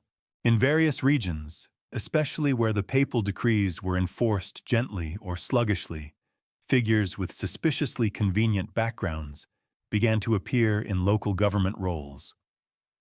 One such figure recorded in 1314 in southern Burgundy was a newly appointed bailiff named Guillaume de Lombre. Described as a man of great discipline, silent demeanor, and impeccable record-keeping, he held his post for nearly 15 years. No mention of his previous life appears, only that he arrived in the region in 1309 from parts unknown. In another instance, a court ledger from Brabant notes the employment of a brother from the east as an archivist within the ducal chancery. He specialized in land tenure disputes, and his judgments were considered remarkably even-handed. His name was never recorded in full, only initials. Yet he signed documents with a small red cross near his mark, not a symbol of faith, but perhaps of memory. What this suggests is not a centralized plot for reintegration, but a decentralized, organic return to usefulness. Local lords, bishops, and even royal councils often needed trustworthy administrators, men who were literate, obedient, and discreet. Former Templars, stripped of titles, but not skills, fit this need perfectly. They had already lived under strict codes of obedience. They knew how to operate in silence. This quiet shift into bureaucratic roles raises fascinating possibilities about the continuation of Templar influence. Not as a clandestine order, but as a network of individuals who continued to shape local policy, manage lands, and guide noble households from behind closed doors. They no longer bore the seal of the temple, but they knew how to balance books, negotiate borders, and enforce contracts. Some critics argue that this theory lacks documentation, but that's precisely the point. Medieval administration, especially outside major cities, was often underrecorded. Names were omitted. Roles were assumed. Men moved from one patron to another without needing a paper trail. In such a system, quiet reinvention wasn't just possible, it was expected. In the Catalan town of Vic, a set of 1320 property contracts was recently examined for anomalies. Among them was a land surveyor named Bernardus Templi, not an uncommon name, but suspicious in context. His precision in mapping and his signature's peculiar looping hand suggest someone trained under a formal, possibly ecclesiastical system. He disappears from the record after 6 years, but the maps he drew remain remarkably modern in scale and notation. The question remains, did these men seek these roles as a second chance, or were they placed there by design? Some believe that informal Templar support networks persisted beyond the suppression, clandestine lines of communication that directed surviving brothers toward safe appointments. There's little hard evidence, but hints linger. Letters unsigned, seals pressed half-heartedly, a coat of arms faintly visible beneath a newer family crest. Then there's the moral question. For men sworn to poverty, chastity, and obedience to a now-defunct order, what did it mean to manage the affairs of secular lords? Did they see it as betrayal or simply duty redirected? Perhaps some found satisfaction in service, others in survival. Perhaps both. One chronicle from Lucca describes a man known only as Il Muto, the Silent One, who served as a notary for a wealthy merchant family. He lived in the attic of their villa, never took communion publicly, and always wore gloves even in summer. Some claimed he had been a knight. Others whispered worse.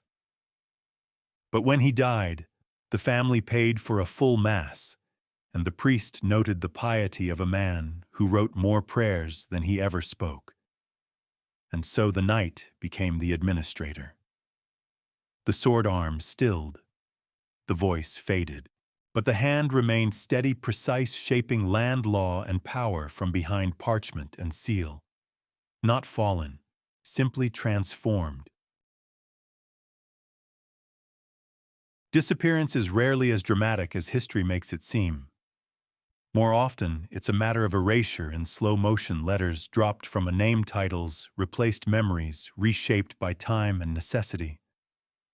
For the surviving Templars, slipping into obscurity didn't always mean vanishing into the wilderness or hiding in monasteries. Sometimes it meant staying exactly where they were, but with a new name. The years after the suppression saw a curious trend in parish and legal records across Europe. the emergence of individuals whose backgrounds appear carefully scrubbed, whose rise was sudden, and whose skills were curiously aligned with those trained by the order. A man once called Brother Anselm of Rouergue might reappear a few years later as Ansel Richet, a steward on a local estate. A notary once affiliated with a Templar commandery in Auvergne becomes Dominus Arnaud, an advisor to a bishop. The roles remain familiar. Only the names change. What makes this particularly striking is the consistency. Across France, Aragon, and even parts of the Germanic territories records show a subtle uptick in noble retainers, estate managers, and clerics who arrive without clear provenance, often around 1315. These men are rarely young. They have no apprenticeships recorded, yet they possess training, literacy, and discipline that suggest a highly structured background. And they often live simply modest clothes, few possessions, rarely marrying. One document from the Burgundian city of Beaune refers to a man of silent bearing once rumored to be of the white mantle. He is recorded only as Henricus, with no surname. He worked for the city council for 9 years, managing grain tariffs, then vanished from the records entirely. The tone of the note is oddly respectful, even protective. In some cases, these men seem to cluster. A small town in northern Castile notes the arrival of 3 brothers, ostensibly merchants from Navarre, who purchased property on the edge of town and established a grain storage facility. Within 5 years, they were hiring local laborers and quietly donating to the church. Their surnames bore no direct link to the temple, but local tradition later referred to them as the Black Brothers, not for their robes, but for their consistent attendance at early Mass, seated apart from others, never speaking unless spoken to. Why change names? Part of it, no doubt, was survival. The inquisitorial records were erratic but thorough enough that some names were too dangerous to carry. Others may have changed identities out of grief or guilt, unable to face a world that had declared their loyalty criminal. But there's also a sense that some saw the new names as a kind of rebirth, a way to serve without drawing attention, to continue their discipline in a quieter, more private form. The question of identity in this period is especially fraught. Surnames were not fixed. Spellings varied wildly. A man moving from one region to another could easily reshape his past. And in a world where record-keeping was patchy at best, the only thing that mattered was the reputation one built in the present. A man who worked well, prayed regularly, and kept to himself rarely invited scrutiny. Still, the signs remain. In the margins of a legal roll from Toulouse, a clerk, perhaps out of boredom, perhaps out of subtle defiance, scribbled across pâté next to the name of a newly appointed town marshal. It's the only decorative mark in the document, and its presence has never been explained. Some scholars dismiss this pattern as wishful thinking. They argue that coincidence and poor record-keeping create the illusion of continuity where none exists. Others, however, point to the quiet unity of behavior, language, and action. These men who arrive from nowhere serve quietly and disappear again, fit too neatly into the mold of those trained in the rule of the temple. There are even rumors never proven of private burial grounds in rural France where gravestones bear no name, only a carved sword, or the ghost of a red cross faded by time. In one case, a chapel in southern Italy keeps a single shield mounted above its altar, no inscription, just worn white paint, and a shape that matches no local family crest. These fragments suggest something deeper than survival. They suggest endurance, a brotherhood broken not by fire, but by the slow, deliberate erasure of names and the quiet planting of new ones. Men who once knelt in full regalia now stood in plain tunics, managing vineyards or watching over village walls, their identities like seeds buried under stone. The world had changed. The order had fallen. But its men had not all perished. They had become something else, not saints or ghosts or martyrs, but administrators, stewards, scribes. Still watching, still serving, under different names in the same skin. There are no treaties, no oaths written in gold, no grand ceremonies to mark the turning point. But scattered across the margins of 14th century Europe are quiet understandings, arrangements between local lords and former Templars, built not on loyalty to crowns or popes, but on utility.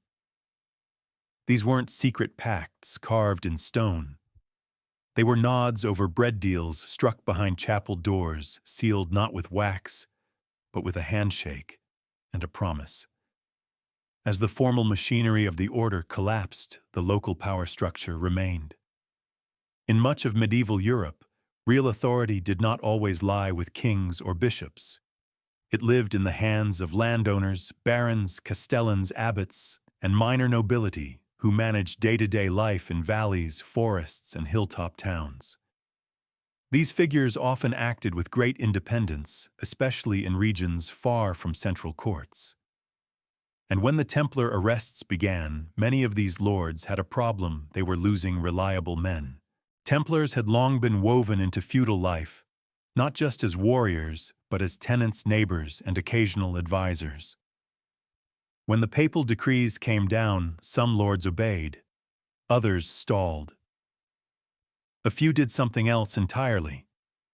They made quiet deals. A revealing case appears in the records of the Abbey of Saint-Victor in Provence. A donation from 1311 includes a clause granting permanent residency to a retired military servant of the cross, whose presence the abbot notes would ensure security and continuity in local affairs. No name is given, but the donation comes from a nearby baron known to have supported the Templars before the suppression.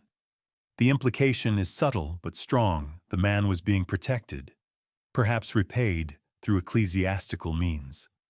Elsewhere in the Ardennes, a regional lord petitioned for special dispensation to keep his trusted steward and protector despite vague accusations of heretical association. The steward in question had served on the baron's estate for less than 5 years, arriving according to oral histories with a weathered horse, a white mantle used as bedding, and no surname. These examples are not anomalies. They reveal a pattern: lords protecting skilled men in exchange for continued service. Templars brought a rare blend of literacy, discipline, and martial training. A small barony trying to manage trade routes or defend against banditry had every reason to harbor someone who could plan fortifications, manage accounts, and lead a small force of retainers, all without questioning his lord's authority. Some deals may have gone further. There are references in Catalan court records to land leases issued in perpetuity to persons of uncertain status who have rendered faithful service in prior conflicts. One such lease includes a clause promising protection from ecclesiastical inquiries, a striking phrase that hints at more than just property law. These weren't just contracts, they were shields. And just as importantly, these arrangements were often invisible to higher authorities. A Templar stripped of his identity, but granted residence as a lay brother, a retired sergeant, or a foreign servant, could disappear into the estate rolls. His presence would be recorded only as a function, never as a name tied to the now-defunct order. In some cases, family ties may have aided the transition. The Templars famously forbade personal wealth and inheritance, but many came from noble lines. Cousins, nephews, distant uncles holding lands and titles could take in a disgraced brother under another pretext. The archives of the Count of Foix include a letter from 1310 requesting clerical amnesty for a cousin returning to secular life. The cousin's name omitted. The title of the letter, Pro Silentio.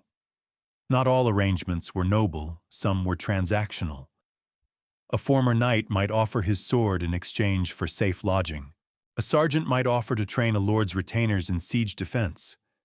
These were not acts of pity. They were investments. And once trust was established, former Templars likely became fixtures valued for their loyalty, especially because they had so few other places to turn. There's also the human element. These were not faceless refugees. They were men who had once held power, who had built relationships, and who knew the rhythms of local life. To some lords, sheltering them was not just useful, it was personal. A shared campaign, a favor repaid, a silent understanding. The scholarly debate here is muted in part because hard evidence is scarce. Deals struck with a nod are rarely written down. But in estate rosters, witness lists, and forgotten corners of financial ledgers, the pattern is clear enough to trace. These weren't acts of defiance against Rome. They weren't part of some grand conspiracy. They were simply the logic of survival playing out in the shadows of towers and farmsteads. One man with nowhere to go, another with a gap to fill. No banners, no oaths, just quiet deals and the slow blending of the fallen order into the very world that had tried to erase it.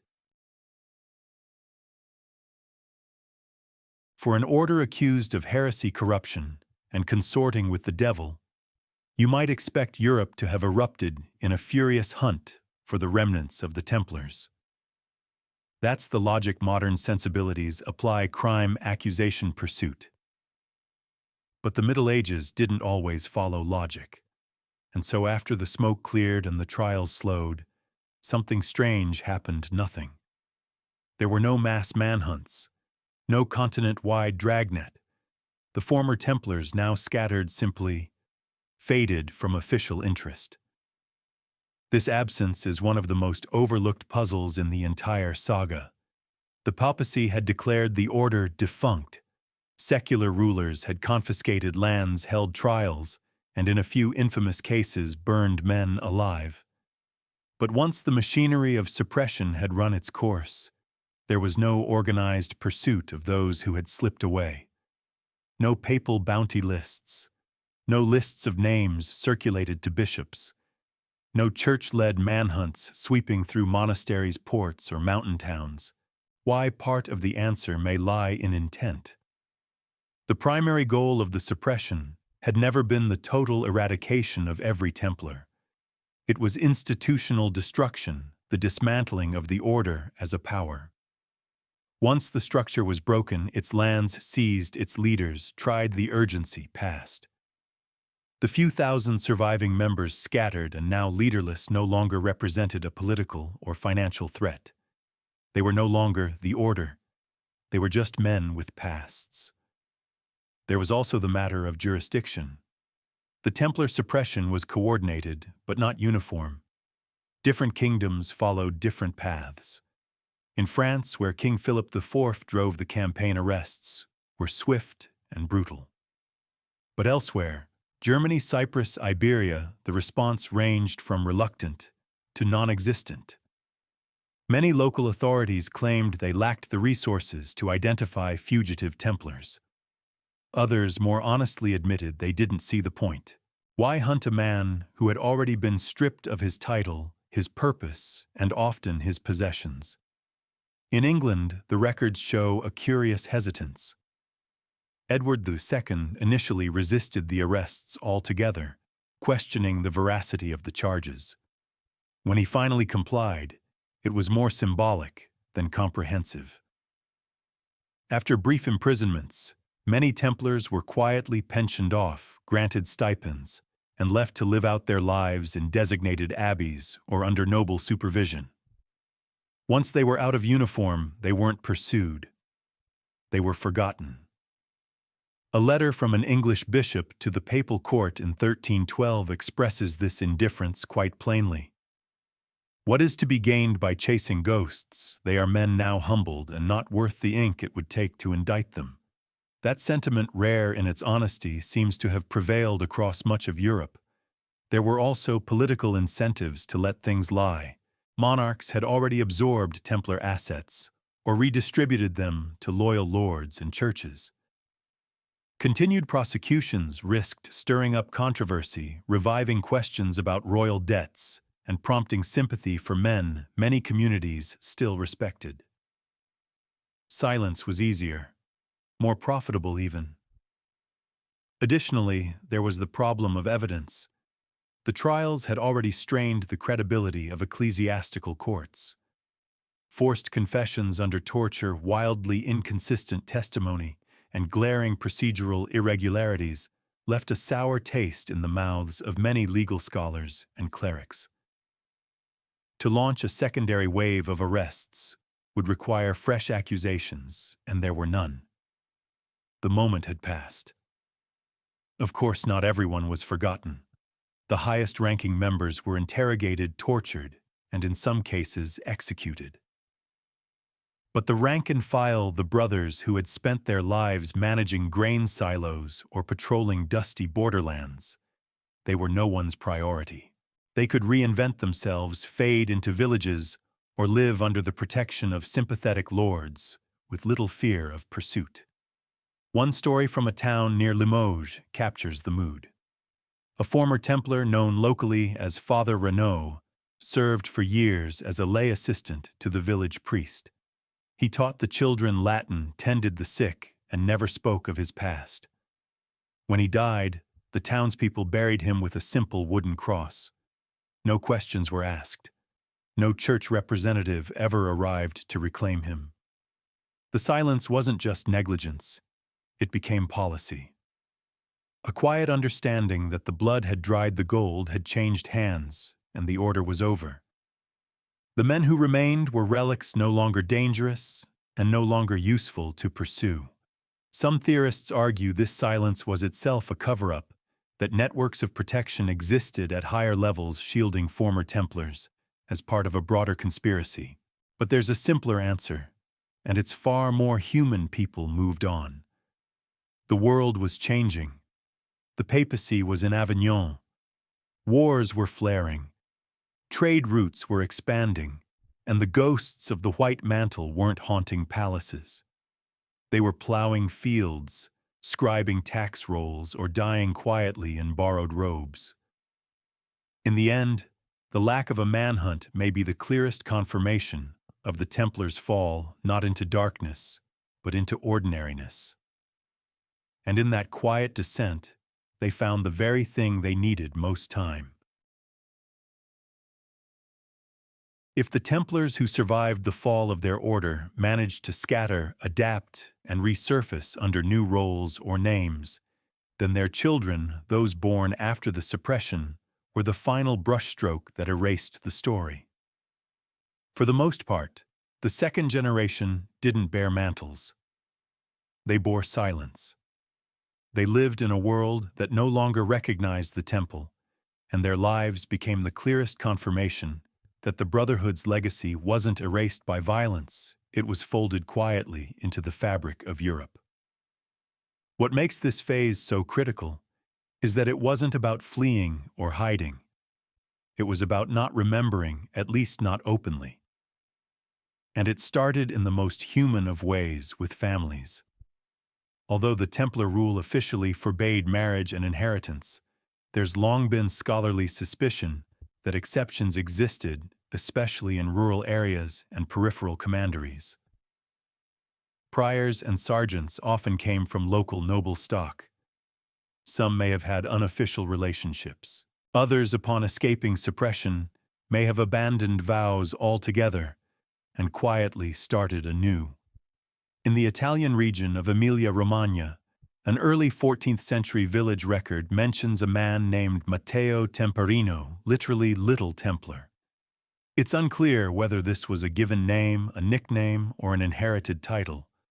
But Matteo owned land formerly linked to a Templar preceptory and was listed as second of his name, implying a father who bore a version of the same moniker.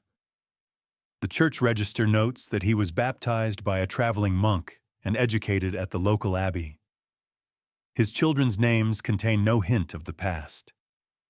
Similar patterns emerge in southern France, where court documents from rural Languedoc include references to families who once served the sword of the temple. These notes don't condemn or praise, they merely acknowledge. The names that follow are unmistakably new, but when cross-referenced with earlier property, a pattern of inheritance appears. Land held under different names passed quietly from hand to hand. Even more telling are the absences. Families with suspiciously clean records. Estates with breaks in their lineage that resume conveniently after the trials. In Avignon, a series of merchant families rose swiftly in the decades following the Templar suppression, many specializing in logistics, shipping, and bookkeeping, the very trades the order had mastered. Their surnames are local. Their patron saints are conventional. But in their ledgers are Latin phrases commonly used in Templar correspondence, tiny linguistic fossils left behind, like accidental signatures. There are debates, of course. Some argue that these similarities are the result of coincidence or cultural osmosis. Others point to a phenomenon common in suppressed traditions, generational secrecy, the idea that former Templars passed down stories selectively orally encrypted in family legends, or embedded in harmless symbols carved into lintels, church pews, or garden walls. One late 14th century chapel in Galicia bears an inscription in stone, Fidem servavi in silentio, I kept the faith in silence. It is positioned over the entrance to a side sacristy far from the main nave. The family that funded its construction left no heraldry, only initials. But in the chapel's design are echoes of round churches once favored by the Templars. Silence can be a form of safety, but also of grief. The second generation likely bore the burden of confusion raised by men whose pasts were off-limits, whose discipline seemed military, but whose origin was never discussed. Imagine the child of a former Templar steward watching his father spend hours repairing ledgers, training village guards, and praying before dawn, but never explaining why. There would be reverence, perhaps, but also a void. Some of these descendants may have eventually joined other religious or military orders, never knowing they were retracing their father's footsteps. Others may have pursued trades their upbringing, giving them an edge in discipline and numeracy. Over time, the memory softened, became folklore. My grandfather was a knight once, or they say our house was built by monks who rode horses. One Sardinian village even maintains a local myth about a family whose great-grandfather wore a red cross under his tunic and hid a sword in the attic beams. The house still stands. The sword, if it ever existed, is long gone. By the time a generation had passed, the transformation was complete. There were no more Templars, only men and women bearing pieces of something older, no longer dangerous, no longer heretical. The lines were blurred, and with that blurring came safety. The Brotherhood had become untraceable, not because it was hidden, but because it had been absorbed like dye into fabric. In their children, the Templars ceased to be an institution and became a memory. One whispered softly, and eventually not at all. The Templar trials were loud, public, brutal, filled with tortured confessions and carefully framed accusations. But for all their noise, they left behind an uncomfortable silence, in the record a glaring absence of certain questions. As if once the spectacle had served its purpose, no one was particularly interested in where the rest of the order had gone. Or perhaps they were just not officially. When Pope Clement V authorized the investigation into the Knights Templar, he emphasized the need for truth and transparency. But under pressure from King Philip IV, the trials quickly became about something else: legitimacy, theater, and a tidy conclusion. The charges were focused and repetitive worship of false idols, spitting on the cross, illicit initiation rituals. But almost never in hundreds of preserved transcripts do we find inquiries like, "Where are your brothers now, or what became of the knights who escaped capture?" This absence is curious. The arrests in France captured a significant number of Templars, but not all. Some commanderies were warned, some members simply vanished, and yet the trials focused not on locating them, but on extracting confessions from those already in chains. It was a cleanup, not a hunt. Take, for example, the interrogation of Geoffrey de Gonneville, a prominent Templar from Aquitaine. His testimony stretches over dozens of pages, touching on rites, symbols, even obscure doctrinal points. But no one ever asks him what happened to the members of his commandery who weren't arrested. No one asks where the scrolls were sent, or who might have moved the order's remaining assets. The trial was a performance designed to confirm guilt, not pursue facts.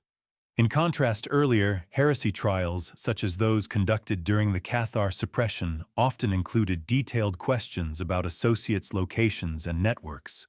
In those cases, the Church actively sought to eradicate not just ideas, but communities. With the Templars, there's a conspicuous lack of curiosity about infrastructure. One wonders, were certain lines of inquiry avoided on purpose? Some scholars suggest that this blind spot was deliberate. Papal records show that the transfer of Templar properties to the Hospitallers was messy, protracted, and often incomplete. Many local inventories were never taken. Some properties had already been quietly occupied by other powers. A deeper investigation might have exposed just how widespread the evasion had become by noble families, abbeys, even entire towns. Better perhaps to leave the details unexamined. There's also evidence that some trial administrators received private instructions to keep proceedings within narrow bounds. A surviving letter from the inquisitorial office in Avignon notes that the questioning of persons should not stray from the articles approved by the Holy Father. That phrasing, "should not stray," is careful. It doesn't deny the existence of other matters worth asking. It simply denies permission to ask them. Even in cases where former Templars reappeared, the Church showed little appetite for reopening inquiries. A 1315 petition to Pope John XXIII describes a man living in Naples, formerly of the Temple, now seeking reconciliation. The response is subdued. He is to be offered penance, and if sincere, allowed to live under ecclesiastical supervision. No interrogation, no inquiry into contacts or location of others, just quiet resolution. This reluctance may have stemmed from a broader fatigue. The trials had dragged on drawn scrutiny from theologians and monarchs alike and damaged the Church's reputation. Prolonging the process by hunting down survivors would have reopened political wounds. Better to let them drift into obscurity than risk another firestorm of controversy. And yet the omissions linger. They haunt the footnotes and empty spaces in trial documents. What did the Church know but choose not to record? What answers were edited away, not by malice but by institutional self-preservation? In one surviving fragment of testimony from a Templar knight in Toulouse, a single line appears barely legible. Many have gone west, but I cannot say where. The scribe underlined it once, then struck it through with a single red line. The line was never referenced again.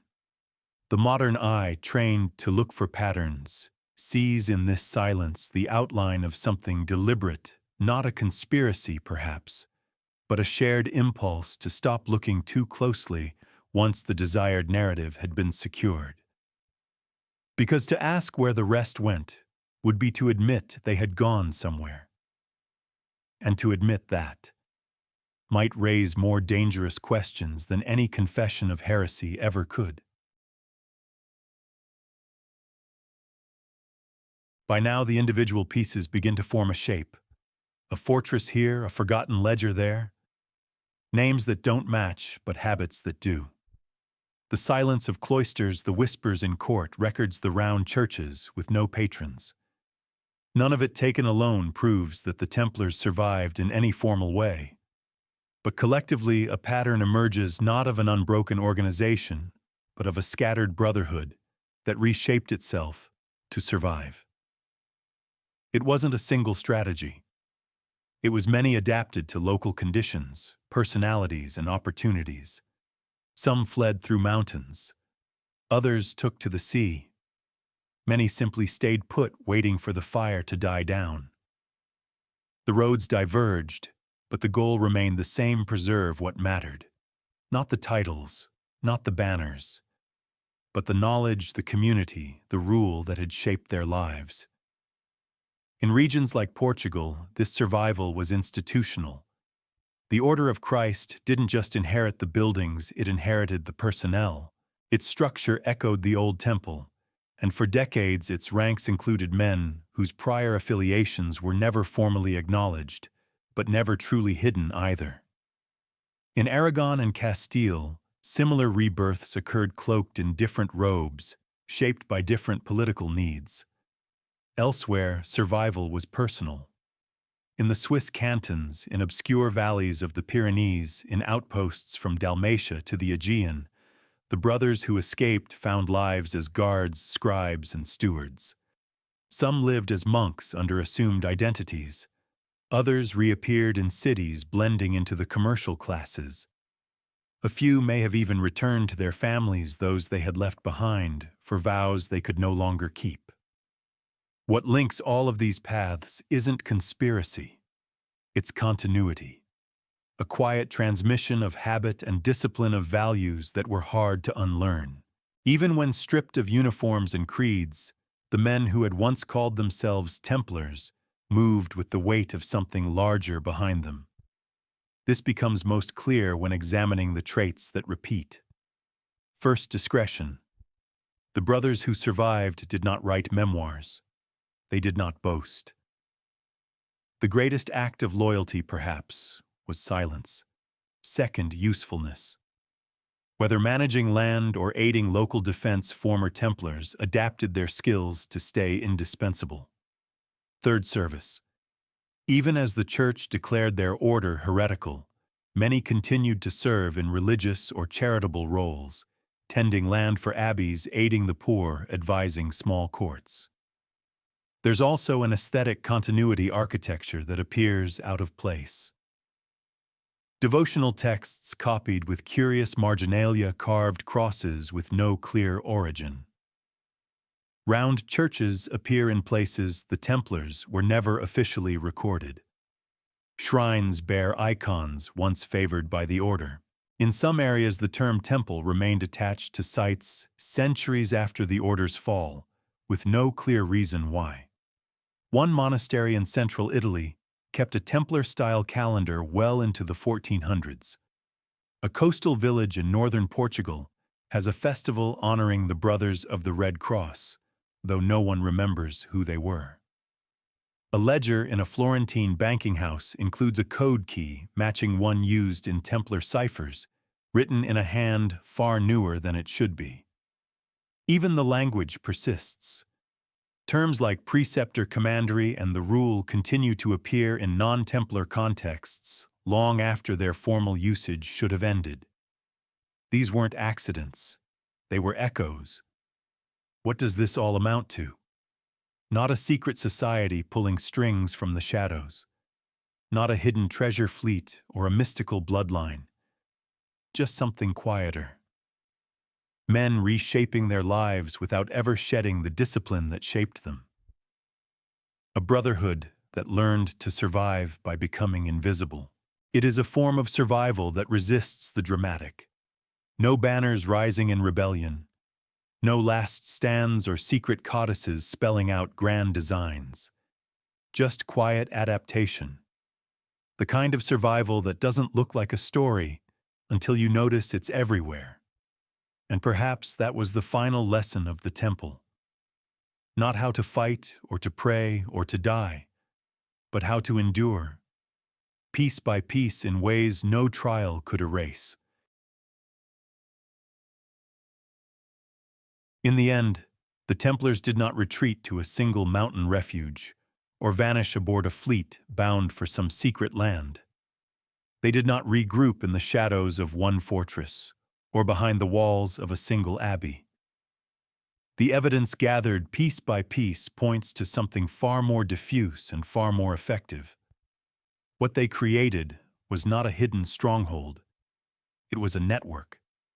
No single country, no singular figure, no absolute blueprint, but rather a scattered web of support protection and quiet collaboration across dozens of regions.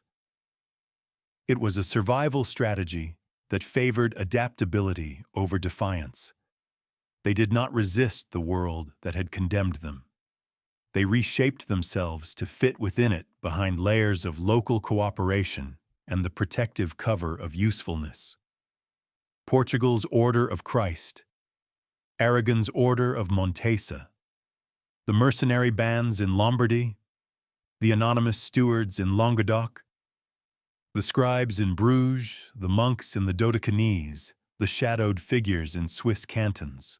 Each of these became a node in the pattern, a local solution to a shared problem. At the heart of this network was not secrecy, but subtlety. A man did not need to swear to a cause. He only needed to remember what had come before, to keep the rule in his habits even if he no longer recited it aloud. To carry the weight of discipline in how he balanced accounts, guarded a road, taught a boy to read. And many did. They shared no passwords, no cloaks or handshakes, but they often shared silenced discretion and a quiet refusal to betray what had shaped them. In this sense, the Templars did not go underground. They went everywhere, like ink diluted in water, less visible, but no less present. Letters between abbots in the early 1320s occasionally reference our mutual friends in Christ, or those who once carried the flame. These phrases, so vague as to be unremarkable, may in fact reflect the continuation of support systems for displaced brothers. Food shelter, access to libraries, introductions to sympathetic lords. Nothing revolutionary, but enough. Even more suggestive are the documents that describe property transfers in the spirit of the former custodians. These phrasing quirks, neither legal nor theological, hint at a memory being preserved beneath the surface. It was never a formal resistance. It was cultural resilience scattered across domains and denominations. Some modern observers long for a more dramatic ending, secret vaults, rebel chapters, hidden treasures. But the true story is subtler and in many ways more impressive. It is a survival that didn't demand defiance or martyrdom. It demanded patience, humility, and the willingness to dissolve into the world, to preserve the essence of something larger than a name. What they left behind was not a relic or a ruin, but an invisible architecture, habits of loyalty, structure, and service that seeded themselves into the towns, ports, and courts of Europe, like a forgotten code still running in the background of a changed system. And perhaps that is what makes the story endure. Not the burning at the stake, not the gold never found, but the persistence of the question, where did they all go? The answer at last is not a place. It is a pattern. The end of the Templars was not a sword through the heart or a blaze of glory. It was quieter than that, more complex. It was a gradual unraveling followed by a delicate weaving of old threads into new patterns, invisible to all but those who knew how to look. When the papal bulls dissolved the order and the flames took Jacques de Molay, many believed that was the conclusion. That the story had ended in betrayal and ash. And in one sense it had. The institution was gone.